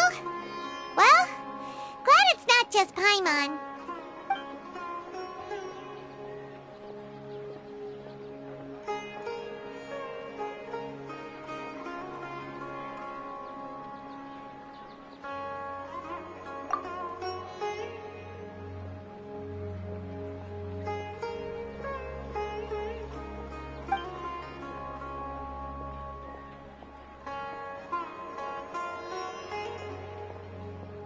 Huh. Could it be because we're Outlanders and we've only just arrived in Sumeru? You know, maybe we're not qualified to receive an answer to this sort of question or something. Well, seems no matter which way we try, we can't find anything that'll lead us to Lesser Lord Kusanali. Guess our only choice now is to try meeting with the researcher that Tainari recommended. He's from Sumeru and even has a position in the Academia. Maybe he'll be able to access more info from the Akasha. Let's see. Tainari wrote an address on the letter's envelope. Oh, it's not far from the city's gate. Let's head over and have a look. Hopefully he's at home. How can my own brother say something like that about me? It's plain hurtful. This, don't forget that. I guess we must document everything. Once again, Make it as a small business. Get things a little less profit and sell a little more product. Watch out for pickpockets.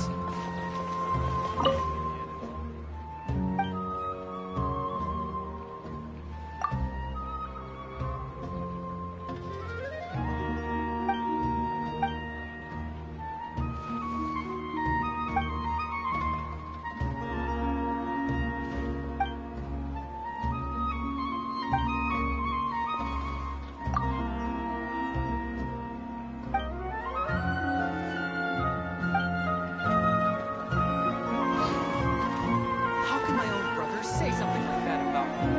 It's plain hurtful. Hello, are you Rohawi? Yes, that's me. Can I help you? Great! You see, Tainari sent us here and... What? Tainari? Please, there's no need to say anything, really. Sure, I admit that the article I published last month wasn't my best work, and maybe the data didn't produce the most convincing results, but...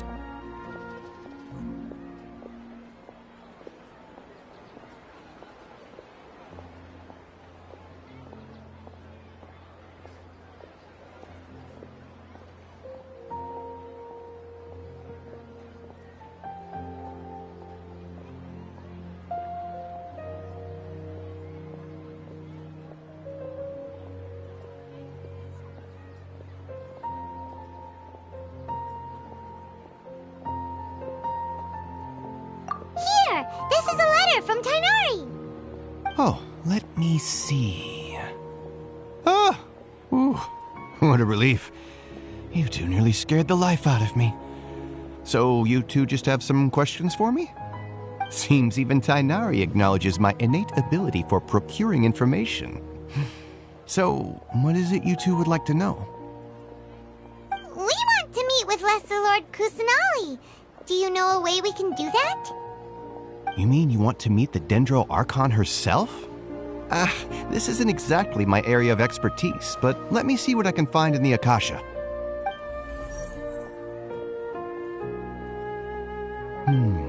Sorry, the Akasha didn't respond to my query. What? You too? But what about your abilities for getting information and all that? Paimon was sure you'd be able to access more info than we did.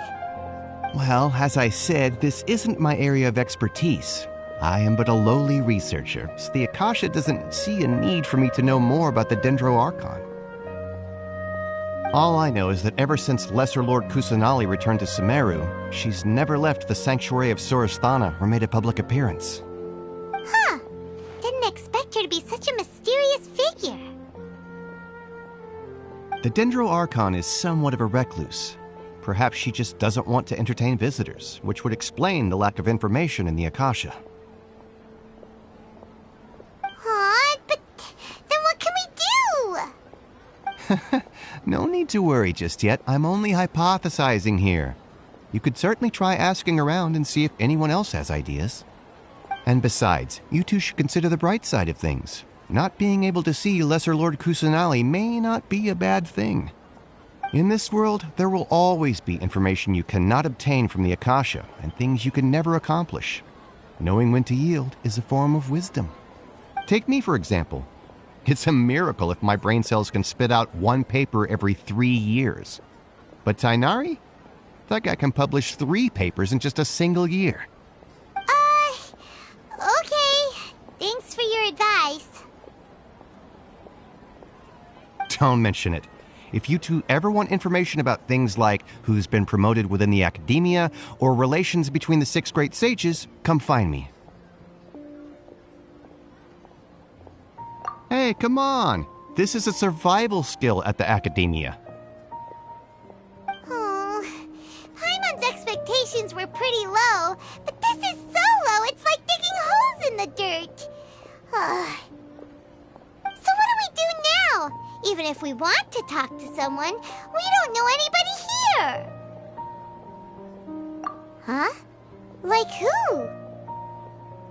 Oh, you're right! Catherine! The Adventurers Guild has its own intel network. Let's hurry and find her.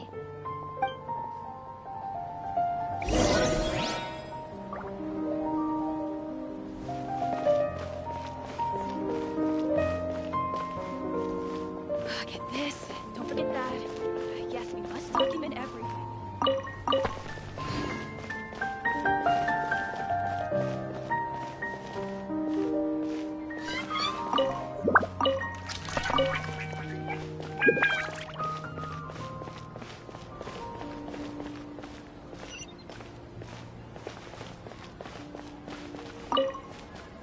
Harut, Marut, you must resist the power of temptation.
Don't you remember your adventure plans, my lady?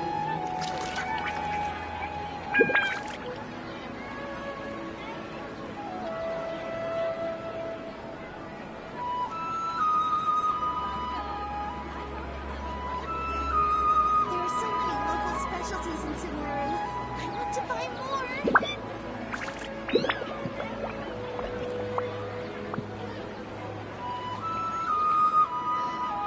Don't you remember your adventure plans, my lady?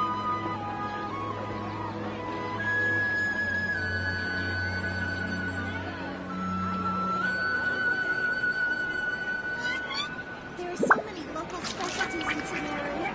I want to buy more.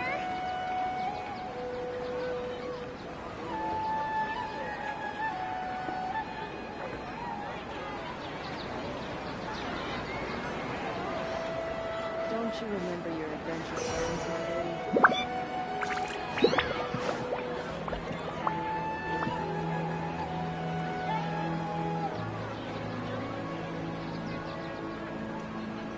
There are so many local specialties in Sumeru. I want to buy more.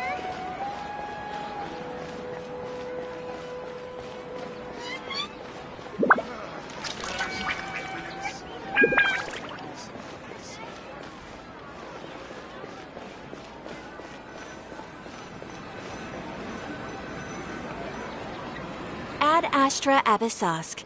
Hello, Traveler and Paimon. Catherine, we need your help with something.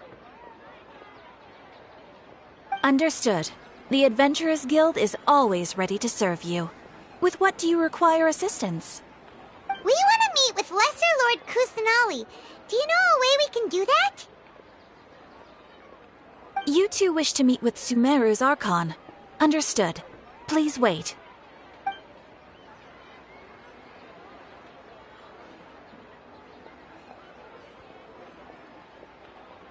I apologize, but I am unable to call up any relevant information in the Akasha. I'm also unable to locate any pertinent information in my personal memory. Aww, another dead end. Well, if Catherine can't help us, then we really don't know anyone else to ask now. Please do not worry. I may know of someone who can help you two. In Sumeru, the Adventurers Guild does not serve as the vanguard of information. Rather, there are numerous active mercenary groups collectively known as the Eremites. They take on various contracts and work all across Sumeru, so they naturally accrue intelligence. An Eremite brigade called the Corps of 30 is in charge of Sumeru City's defenses. Not only are they the oldest brigade, but they are responsible for managing and coordinating the affairs of all other mercenary brigades. Corps of 30? What a weird name.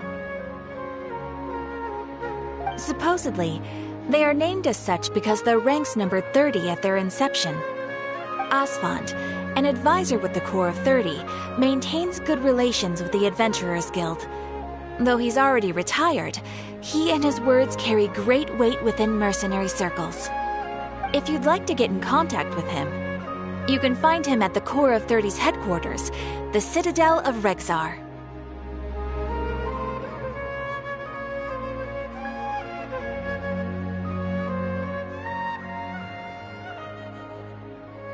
You're welcome. I wish you two the best of luck. We look forward to your exploits in Sumeru. Alright, off to the Citadel of Rexar we go! It's called being a freelancer. All folks just don't get it. Don't you think my class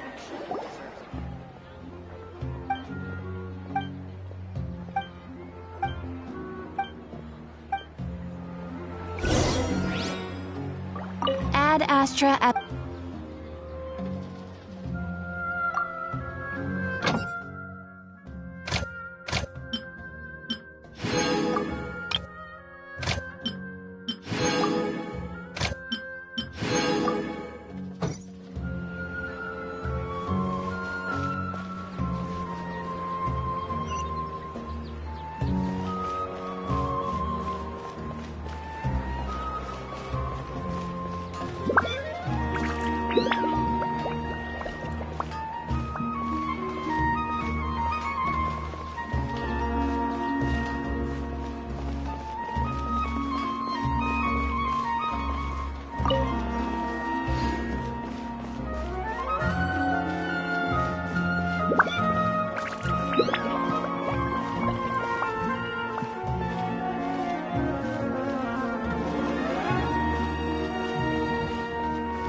Welcome. The Adventurers Guild told me to expect you two. It's nice to meet you, Oswald. We'd like to ask you about something.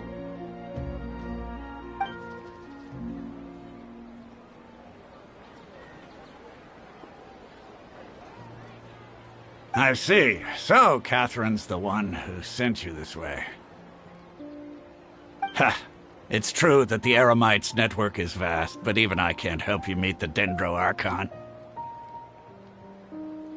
Wait, seriously? That's it? Afraid so. The Eremites aren't terribly religious, so we don't know much about divinities. As far as the Akasha goes, we can access even less than you. We originally came from the desert. The gods there died off long ago. Since those days, we've used our own two hands to carve out a living. We don't beg gods for their aid. It isn't just us, though. If you ask me, I think most in Sumeru aren't interested in Lesser Lord Kusanali. Oh? Why's that? Just take the Academia, for example. They're the ones who truly rule Sumeru. Although they believe in gods, most of them only care for the late Greater Lord Rugadavada. In their eyes, she was the one who founded Sumeru and gifted us with the Akasha. Lesser Lord Kusanali just happened to inherit her legacy. Because of the Academia's influence, most citizens are more familiar with Greater Lord Rugadavada and hold her in greater esteem. Not to mention that Lesser Lord Kusanali never makes an appearance, and the Academia never announces anything about her. As far as the people of Sumeru are concerned, she's just a god that exists. And that's all. Really? Aw. After hearing all of that, Paimon sort of feels bad for Lesser Lord Kusanali. Ha! But who knows? We're all just guessing when it comes down to it. Besides, I'm sure the God of Wisdom doesn't worry about her reputation among people like us. All right. Well, thanks for the info, Osfond. No problem. Always happy to help out the Adventurers Guild.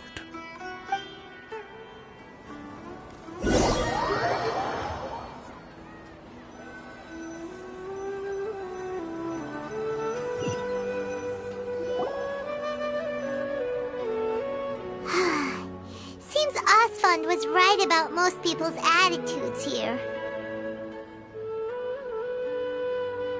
Not only are they not interested in the Dendro Archon, they even say stuff like, if the Akasha doesn't think I should know, then I don't need to know about it. We've been asking for information non-stop ever since we got to Sumeru, but the harder we try, the more helpless everything seems. Isn't there at least one person in this entire city who cares about Lesser Lord Kusanali? Oh, you two are interested in Lesser Lord Kusanali? Huh? Who are you? From the sound of it, you two are Outlanders who recently arrived here. You've been asking around for information on Lesser Lord Kusanali, right? Oh, I'm sorry. I forgot to introduce myself. I'm Dunyarzad, one of Lesser Lord Kusanali's faithful followers. Whoa, really? Then do you know how we can meet with her? I'm afraid I can't help you with that. But your conversation earlier did happen to remind me of a legend about the Dendro Archon.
Sure. It goes like this. Long, long ago, there was a man who heard a prophecy. It predicted that a great calamity was about to befall him. Panicked by what he heard, the man sought out the Dendro Archon in hopes that she would bless him with the wisdom to help him escape his predicament. The man journeyed across deserts and through rainforests and experienced tribulations of every kind. However, he still couldn't find any trace of the Dendro Archon. In despair, he thought, alas, the Archon has abandoned me. He then had no choice but to sorrowfully resign to his fate. Okay, and then what happened? And then, the calamity came. But to his own surprise, the man felt somehow emboldened by the trials of his journey. By relying on his own strength, he managed to overcome the adversity. At that moment, a bird perched upon his shoulder.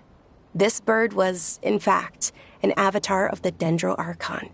She said, "O Archon Seeker, do you now understand?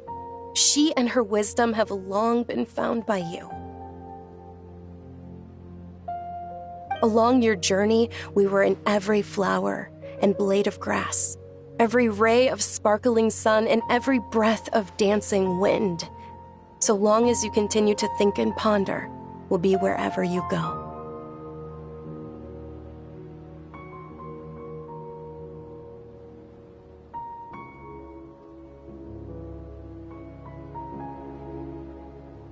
Yeah, thanks for the story!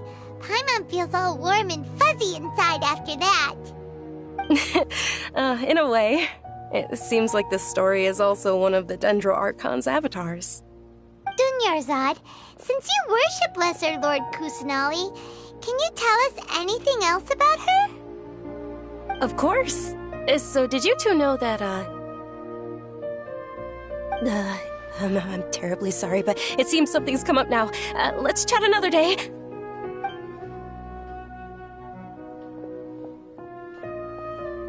Hey, wait! What the heck just happened? It looks like they're searching for someone. Dunyarzad was acting super nervous just now. You think they're looking for her? This stinks! We finally managed to find a lead about Lesser Lord Kusanali! We can't let them get in the way now! Let's see if we can get rid of them. Then we can catch up with Dunyarzad! Hey, have you two seen a brown-haired girl wearing a purple top and a long blue dress? We're looking for her. Did she have bandages wrapped around her wrists? Yes, that's her. Did you see which direction she went? Yeah, she went that way. Quick, after her!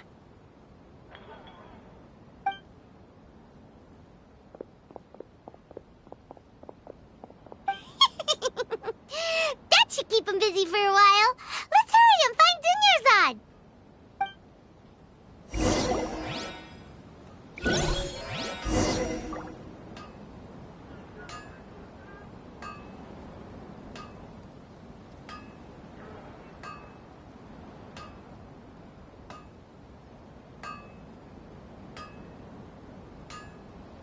This new shipment of items, they're also ridiculously overdesigned.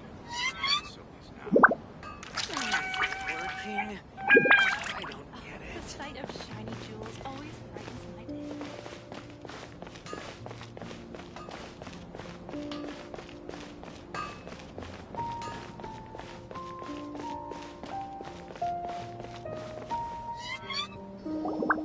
There you are, Dunyarzad. We thought you might have been long gone by now. Oh, it's you two. Oh, you startled me there. You can relax now. We threw those people looking for you off the trail. Really? Thank you so much.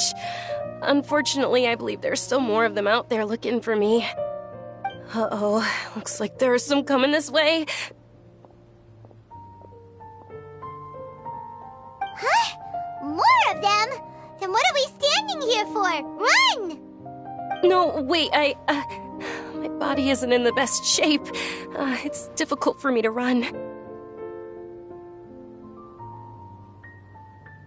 Okay, sounds good. There's a tavern on the other side of the port we can go to. They probably wouldn't expect me to hide in a place like that. All right, let's move out. Stay behind us. We'll keep an eye out for anyone looking for you.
We made it. Oh, they shouldn't be able to find us now. Wait! Stand down, Dia!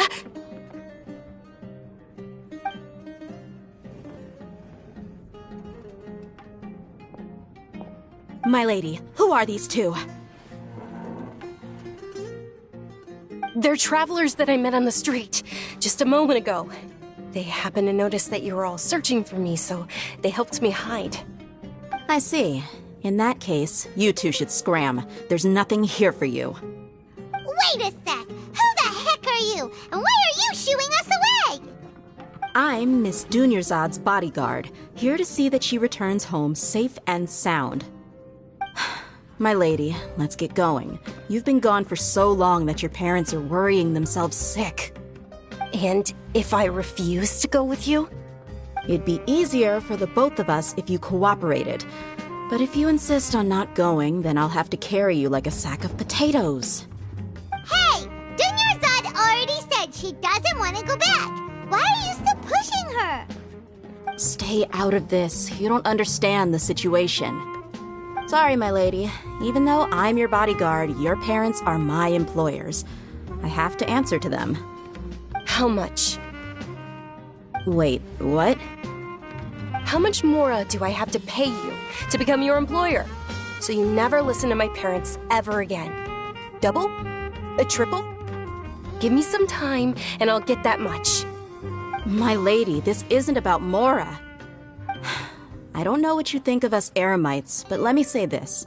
I like Mora, but I'll never go against my principles. That's why I'm here looking for you. Sure, it's an order from my employer, but my conscience was also telling me it's the right thing to do. And knowing your health, carelessly running around like this is gonna hurt ya. For the sake of those who love you, don't be stubborn.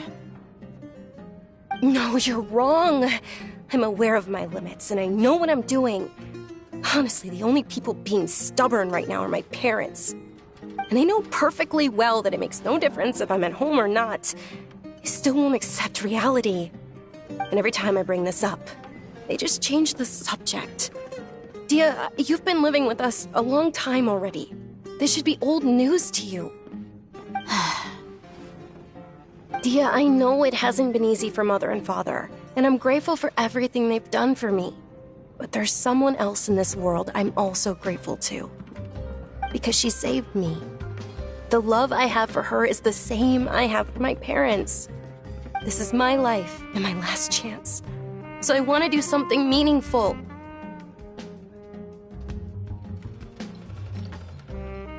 My lady, are you sure what you're doing now is meaningful? Yes, I'm sure. At least, it is to me. Fine, I won't ask you to return home anymore. But let me make something very clear. I'm only doing this because I respect your determination, not because I agree with you. Thank you, Dia. Sorry for being so rude just now. My nerves were acting up. And I even brought up your payment in such an offensive way. Don't worry about it, my lady. I did say that I like Mora. Besides, that's our next topic of conversation. Today's little excursion caused such a ruckus that every single bodyguard at the estate was deployed. It wouldn't be easy to hide things from your old man. Since this definitely won't be your last escapade, here's a little tip. You should at least make it look like your room and things are still in order when you leave. Also, you'll need someone to cover you for when you're out and about. So, I'll let you hire me, my lady. This way, everyone wins. As for the pay, let's say half of what your father pays me. We can settle the bill when we return to the estate. Okay, deal. Yay! Looks like they've reached an understanding.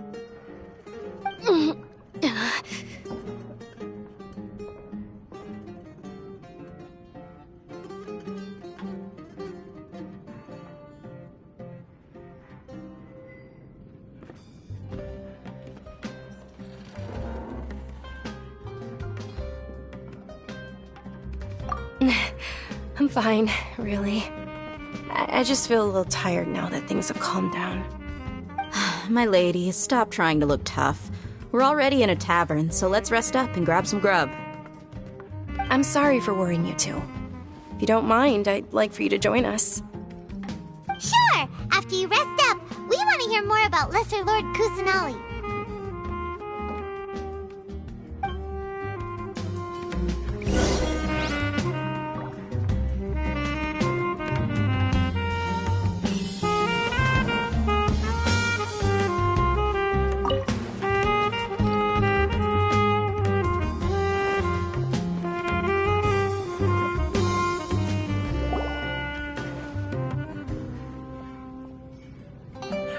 Well, if it isn't Dia, haven't seen you in nearly half a year.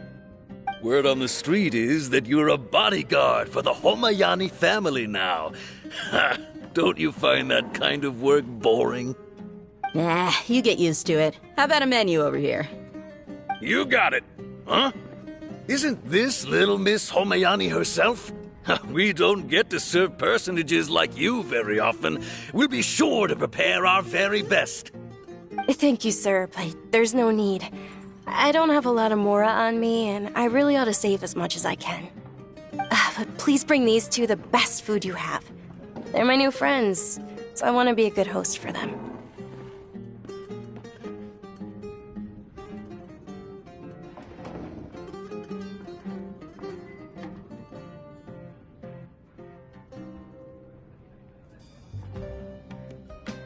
Wait, we're paying for ourselves now?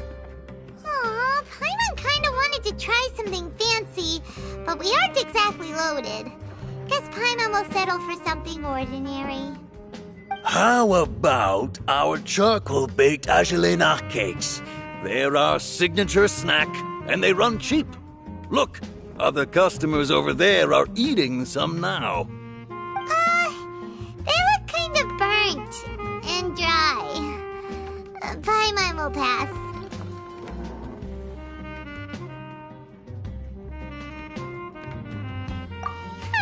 What do you have against my slime dishes? Dunyarzad, we asked a lot of people when we first arrived, and almost nobody was interested in Lesser Lord Kusanali. So, what made you want to follow her? Well, remember when you asked me if I knew how to meet the Dendro Archon? Even though I don't know how, I think I've actually seen her before. Huh? Really? Yes, it was when I was a child. At the time, my illness had kept me bedridden for the better part of a year. I was stuck inside and couldn't make any friends, and my parents did their best to find treatments for me. But even then, the Akasha didn't have any helpful information. My younger self no longer had any hopes or dreams. One flare-up was so bad that I was in a semi-conscious state for several days. Then one night, I woke up alone in my room.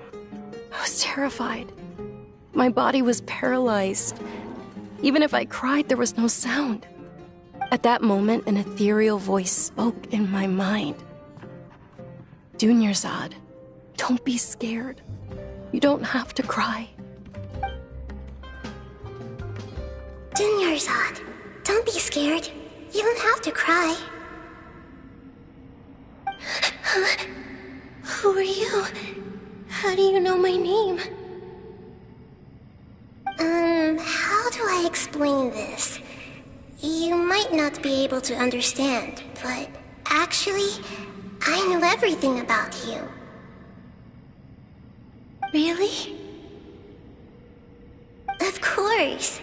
I know that you're scared of thunder, that you hate taking medicine every morning, and that you love counting the petals on your mom's skirt. Wow, you really do know everything. Dunyarzad, is there anything you want? What? Not really. I can't go anywhere or do anything. Huh? But aren't you a child? All children have wishes. Tell me what you want, and maybe I can make it happen. Then, can you make my illness go away? Oh. I'm sorry. But I'm not powerful enough to do that right now. Then, can you be my friend? After that, the voice said, "Okay, I'll be your friend." Although my body was suffering during those days, that voice encouraged me and told me many wondrous things. Beyond my window was the flourishing Sumeru city. Beyond the city was a lush rainforest. And beyond that was the wall of Samiel, deserts, and all of Tevat. Once I finally made it through that bout of illness, I couldn't hear that voice anymore. I told my mother about it, but she said that I must have been dreaming. But I know that that voice wasn't a figment of my imagination. Before that, I had never heard of Tevat.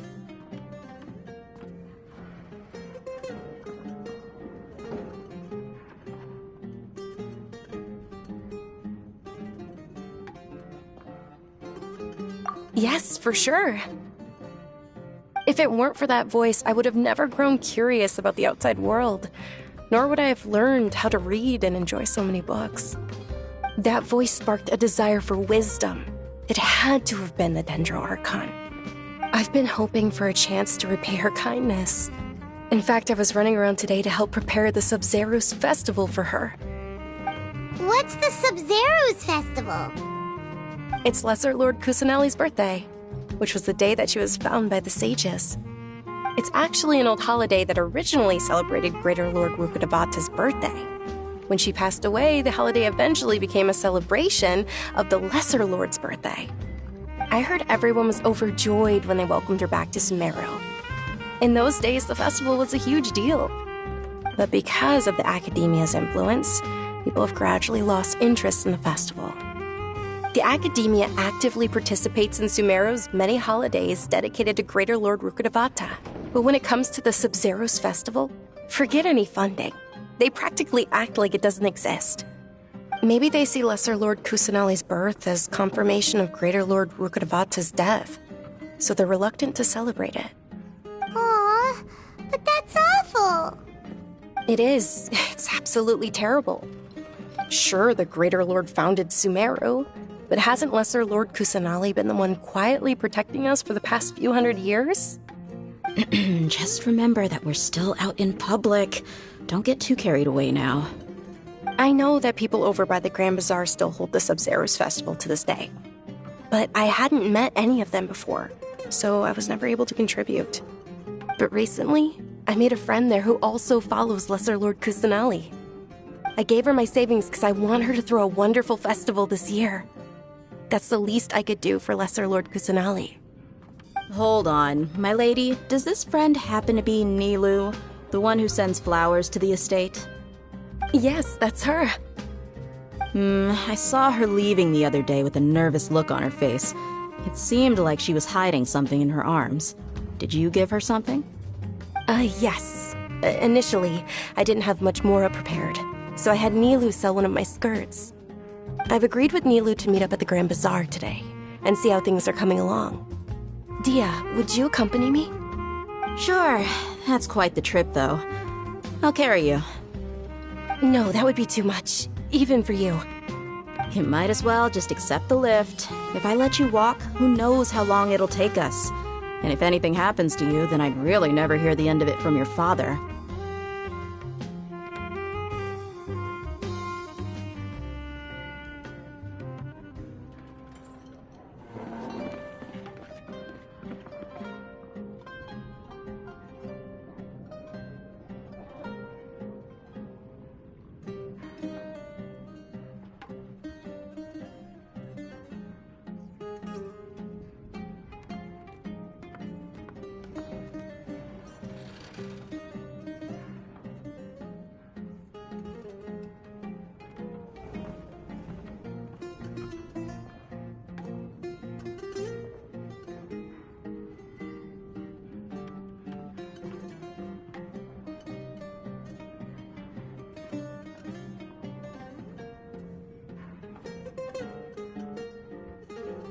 But of course, Nilu will be thrilled to hear there are more people interested in Lesser Lord Kusanali.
Welcome.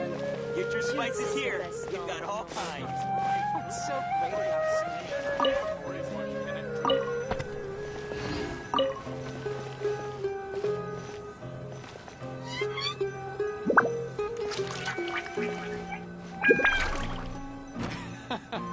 Every item I sell here comes with its own fascinating story.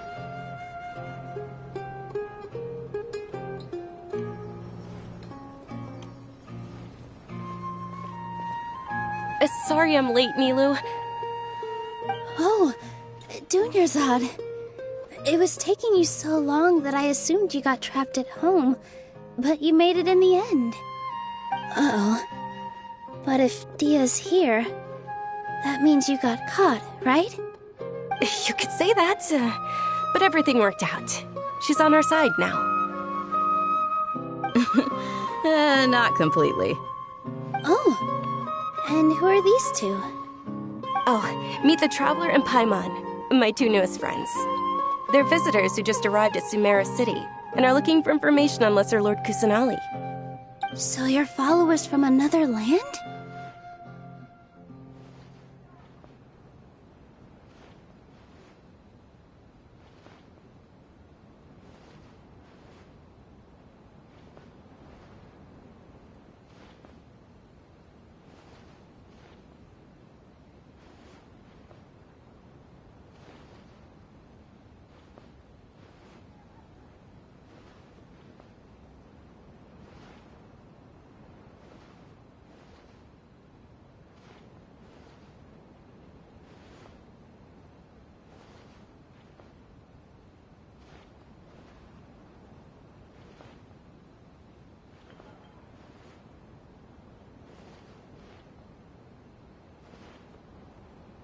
That's wonderful. You two absolutely mustn't miss the Sabzeruz festival. By the way, Dunyarzad, we've already started decorating the Grand Bazaar. It looks spectacular, thanks to your generous contribution. You're very welcome. It's the only thing I could do. Do you still have enough Mora? Probably? But don't sweat it. We've already finished renovating the stage.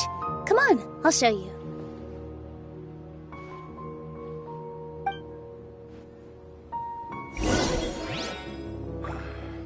Life is so dull here.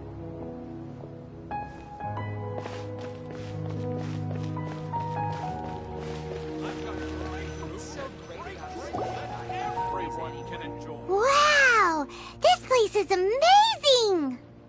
Not bad. Last time I was here, the stairs were full of holes. The stairs were nothing. A little while ago, we discovered that the tree above the stage had a huge chunk of bark ready to fall off. Mr. Zubair was worried sick. We reported it to the academia many times, but they never sent anyone to deal with it. We didn't want anything bad happening, so we were going to cancel all the stage performances.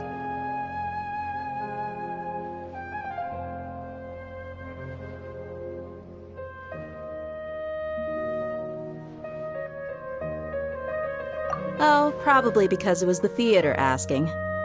The academia looks down on performers like us. They probably think it would be best if the theater closed down completely. We can't let that happen, though. Not only would everyone involved in the theater go hungry, but then we wouldn't be able to hold the Sabzeruz festival anymore. Thank the Dendra Archon for Dunyarzad. With the Mora she gave us, we hired someone to patch up the tree, and we also gave the stage a much-needed makeover. The stage is going to be even prettier when it's festival time. I can't wait for you to see it. And I can't wait to see you on the stage. You've been practicing so long already. It's almost time for your dream to become reality. It's our dream. I'll do my best for the two of us. Nilu, what are you gonna be doing at the festival? She'll be dancing the dance of Sabzeruz, the most important performance at the Sabzeruz festival. Dunyarzad, have you told them the origin of this holiday? I only told them about the Greater Lord and Lesser Lord so far. Okay, then I'll tell you two about how this holiday came to be. According to legend, the Sabzeruz festival was originally the Goddess of Flowers' birthday celebration for the Greater Lord. A long, long time ago, on one of Greater Lord Rukkhadevata's birthdays, her friends threw her a celebratory banquet. Some of the gods got drunk. One started playing music, and the Greater Lord started singing, so the Goddess of Flowers began to dance. As she danced upon the grass, countless beautiful parisaras began to bloom wherever she stepped. Those brilliant purple flowers became her dazzling stage. All the gods clamored, "Oh, if only time could stop at this very moment." Of course they did. When people mention the gods, They always think of the Archon War, but Sumeru's gods also had happy times. Although they aren't around anymore, they're preserved in our tradition of dance. This outfit I'm wearing is apparently based on how the Goddess of Flowers looked. Though we're just tiny people compared to the Divine, we still have to do our best to make sure that the birthday girl feels loved on her special day. Nilu, you of all people will definitely be able to convey our well wishes to the Dendro Archon. I also noticed that you went the extra mile and scattered Patisaras around the stage. They symbolize the Goddess of Flowers, after all. It's just a shame that all the real Patisaras went extinct after her death. Yeah. The Greater Lord brought forth Patisaras in memory of the Goddess of Flowers, but she ultimately could never truly replicate that beautiful purple. Thinking about the Goddess of Flowers dance makes me wish I could have seen it. If my stage were anything like that, I'd be thrilled if I had just 2 real Patisaras on the stage. So, Traveler and Paimon, what do you think? Interested in the Sabzeruz festival? Will you two be coming? All of Lesser Lord Kusanali's followers will be there for her birthday. It'll be a good opportunity for you to learn more about her. Ooh, Paimon thinks that's a great idea!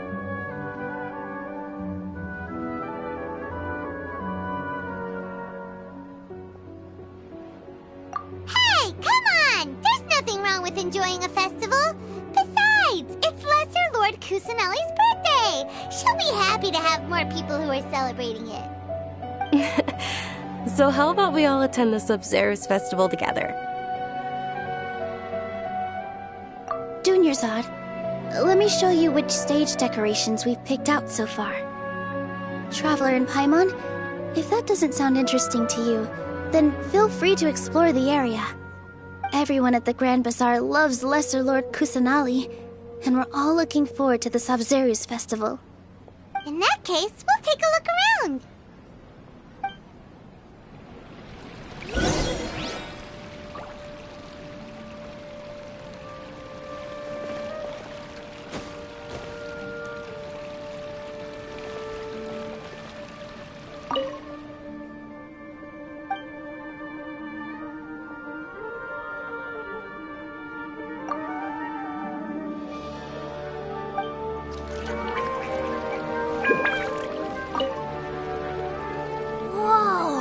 What's with your yellow hair?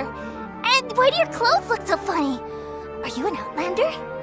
Did you know that the Sabzeruz festival is about to happen? There'll be loads of fun things to do at the festival. But the best part is when Ferris, the Knight of Flowers, passes out candy to everyone.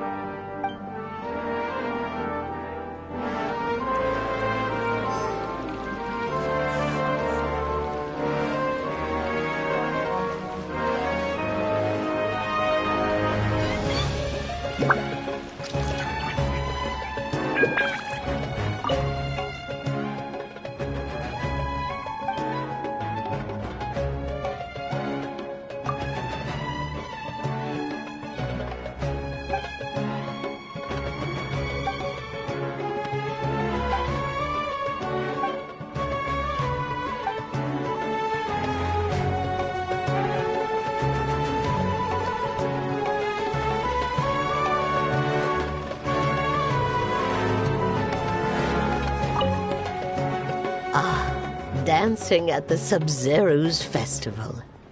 You know, I also danced when I was younger. As a child, I even asked my grandmother why we performed the dance for the Lesser Lord when it was originally done to honor the Greater Lord. My grandmother said that Greater Lord Rukkhadevata is a beloved deity and honored by all, and Lesser Lord Kusanali is too. If the Goddess of Flowers ever knew Lesser Lord Kusanali, then she would certainly have wished to be her friend and hold celebrations for her, too. The Sabzeruz festival has been losing its appeal over the years. That is, until a wealthy benefactor stepped in this year and brought the festival back to life. I heard she forked out a lot of mora to make it all happen.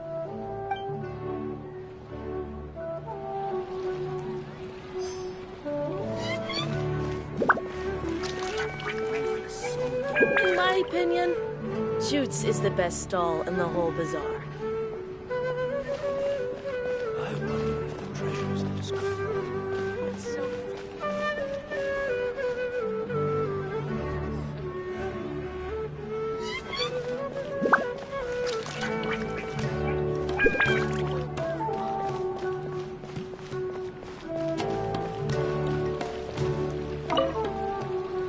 Huh.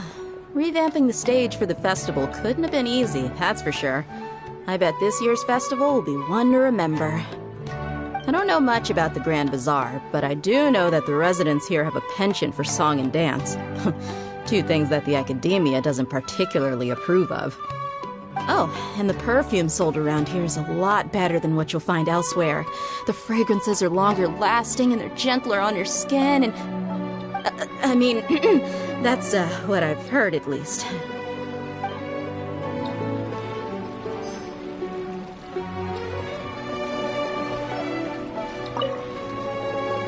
Things are really shaping up, and there's a buzz around the festival this year. We're expecting people from all over to come by this year and buy things during the festivities. Don't be fooled into thinking that Sumeru City has the best of everything. Some festival snacks are only offered here in the Grand Bazaar.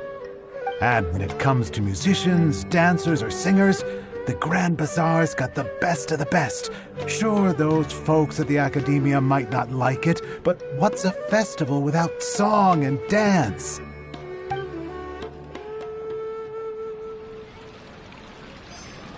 I wonder if the treasures are discovered.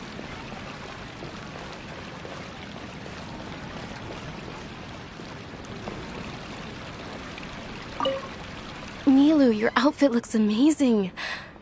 There's also something different about you from when we first met up. I thought I'd add a little extra pizzazz to my dress for the festival. See? Wow, did you sew all that yourself? Uh-huh. Sewing is a fundamental skill for everyone in the theater company because we make all our own costumes. Did you know that Mr. Zubair not only can make costumes, but props too? I've noticed that you can't keep your eyes off that crown over there. Would you like to try it on? May I? Of course. The legends say that the goddess of flowers had beautiful horns on her head, so this crown was made to reflect that. Dunyarzad, you look absolutely stunning with it on. It's like I'm looking at the goddess of flowers herself.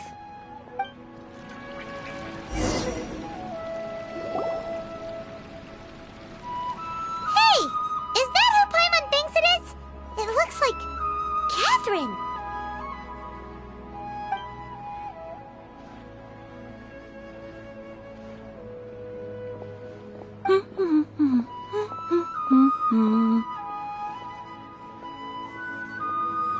Huh.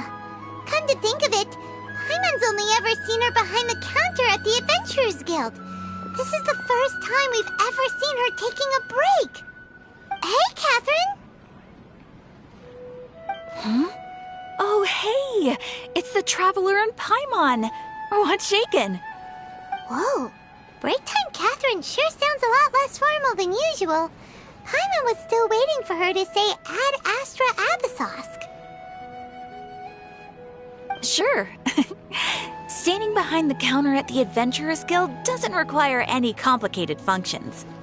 But saying and doing the same old things over and over again can get pretty monotonous. Like watching the same Fontaine movie day after day. But take you two, for example. You travel across Teyvat to enrich your lives and gain new experiences. Well, we enjoy traveling across Teyvat and all that, but we're mainly looking for clues about his sister. Yes, you should keep searching. Sometimes the answers we're looking for aren't necessarily at our intended destination. Instead, they're found along the way. Huh. Haven't we heard someone say something pretty similar recently? Anyways, what brings you out here, Catherine? No, not particularly. I guess you could say that I'm loving the recent atmosphere here. If festivals bring happiness to everyone, then that's where their true value lies. Oh, it looks like it's about time for me to be heading back now. Alright, we'll see you next time at the Adventurers Guild. Oh, by the way, thanks for connecting us with the Eremites. We've already made some great friends in Sumeru City thanks to you. I'm sure you two will get along well with the people here. You've already been blessed by the element of Dendro after all. See you around.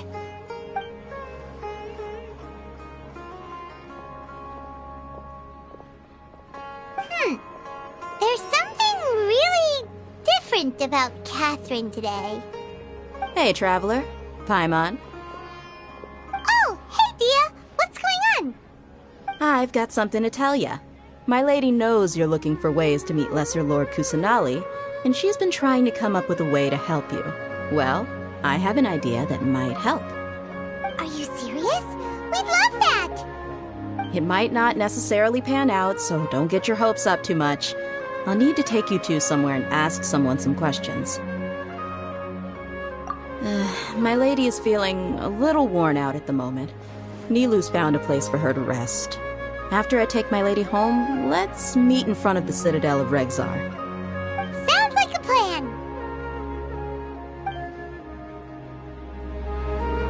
Let's head over to the Citadel of Regzar and wait for Dia!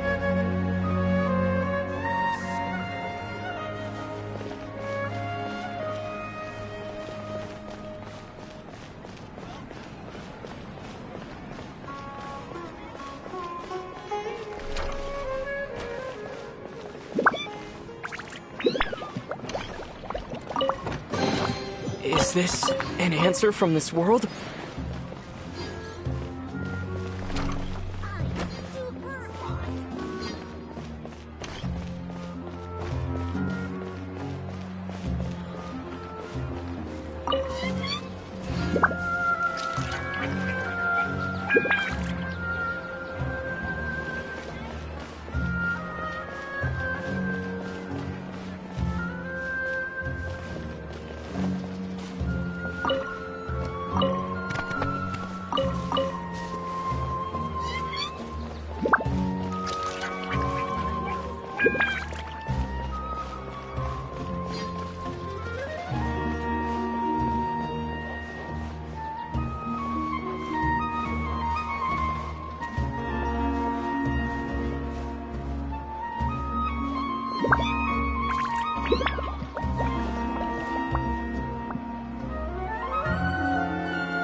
Sorry, I'm late. It took some convincing for the master and mistress to believe that Miss Dunyarzad was only sitting in the port for a while because she was in a bad mood. Anyway, I guess I should be thanking you. I haven't seen Miss Dunyarzad that happy in a long time. If it wasn't for you two, she probably would have been caught and dragged back much earlier. You sure sound a whole lot nicer than when we first met, Dia. Who would have thought you had such a soft spot for Dunyarzad? It's called being a professional. I'm a bodyguard, and I work for whoever's paying. Look, Dia's blushing. Listen, you two. I don't expect to be working for Miss Dunyarzad very long, but I hope to finish things on a positive note if possible. Let's cut the chit-chat and head into the Citadel. We'll see if the person I know has a way for you two to meet with the Lesser Lord.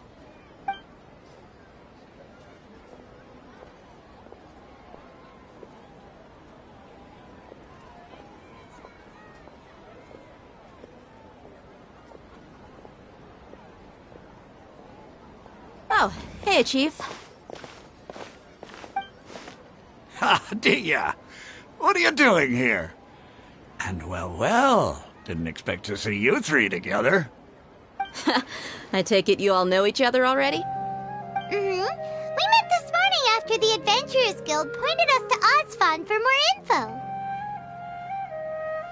No kidding. Huh. So, where's Ruksha? I thought I'd help these two out by asking about the theft. Anything you can tell him? Ruksha's gone over to the Academia. The Grand Sage recently ordered Sumeru City to begin bolstering its defenses, so people from all over have been called back to the city. Since you've already mentioned the theft, I suppose I might as well tell him what we know. Appreciate it, Chief. Theft? Sorry, what the heck are you guys talking about? Just recently, the Academia lost something, and there's a chance the item is connected with the Dendro Archon. This case might just somehow help you in meeting her. I suppose that's one way to look at it. But if you ask me, the case is more about the Academia than anything else. Let me fill you in. The Academia recently sent a convoy to pick up an important package from Aru village. Word got out, and the convoy was robbed on its way back.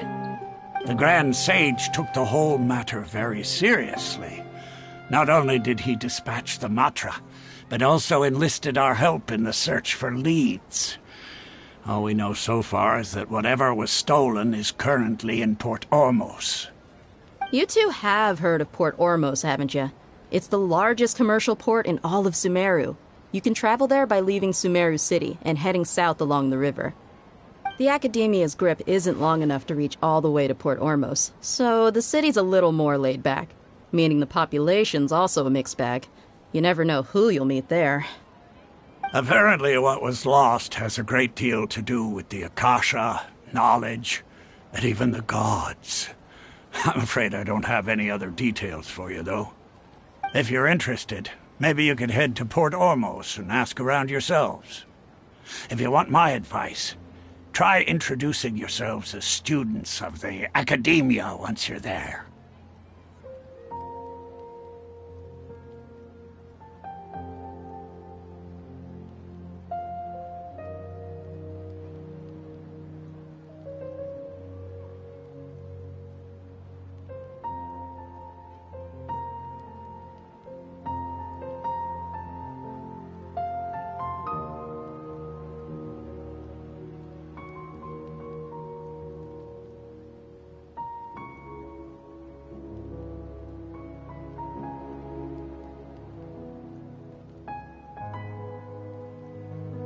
Are you serious, Chief? All the Academia students are in Sumeru City, you know. Why should they pretend to be students in Port Ormos? If you're also interested, just go there and see what happens. Count me out. I've got plenty of work to do here for the Homayani family. And take it from me, if you two really do decide to visit Port Ormos, you'd best watch your backs.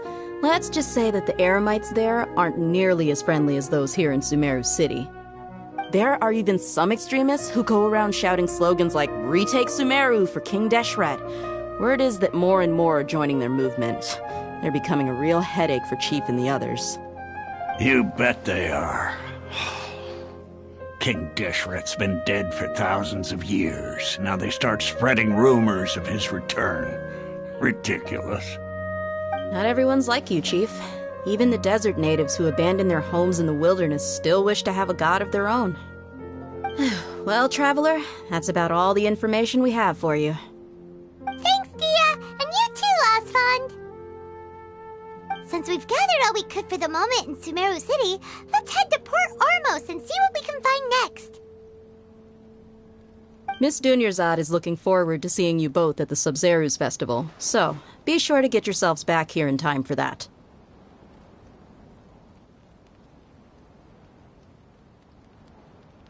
Good.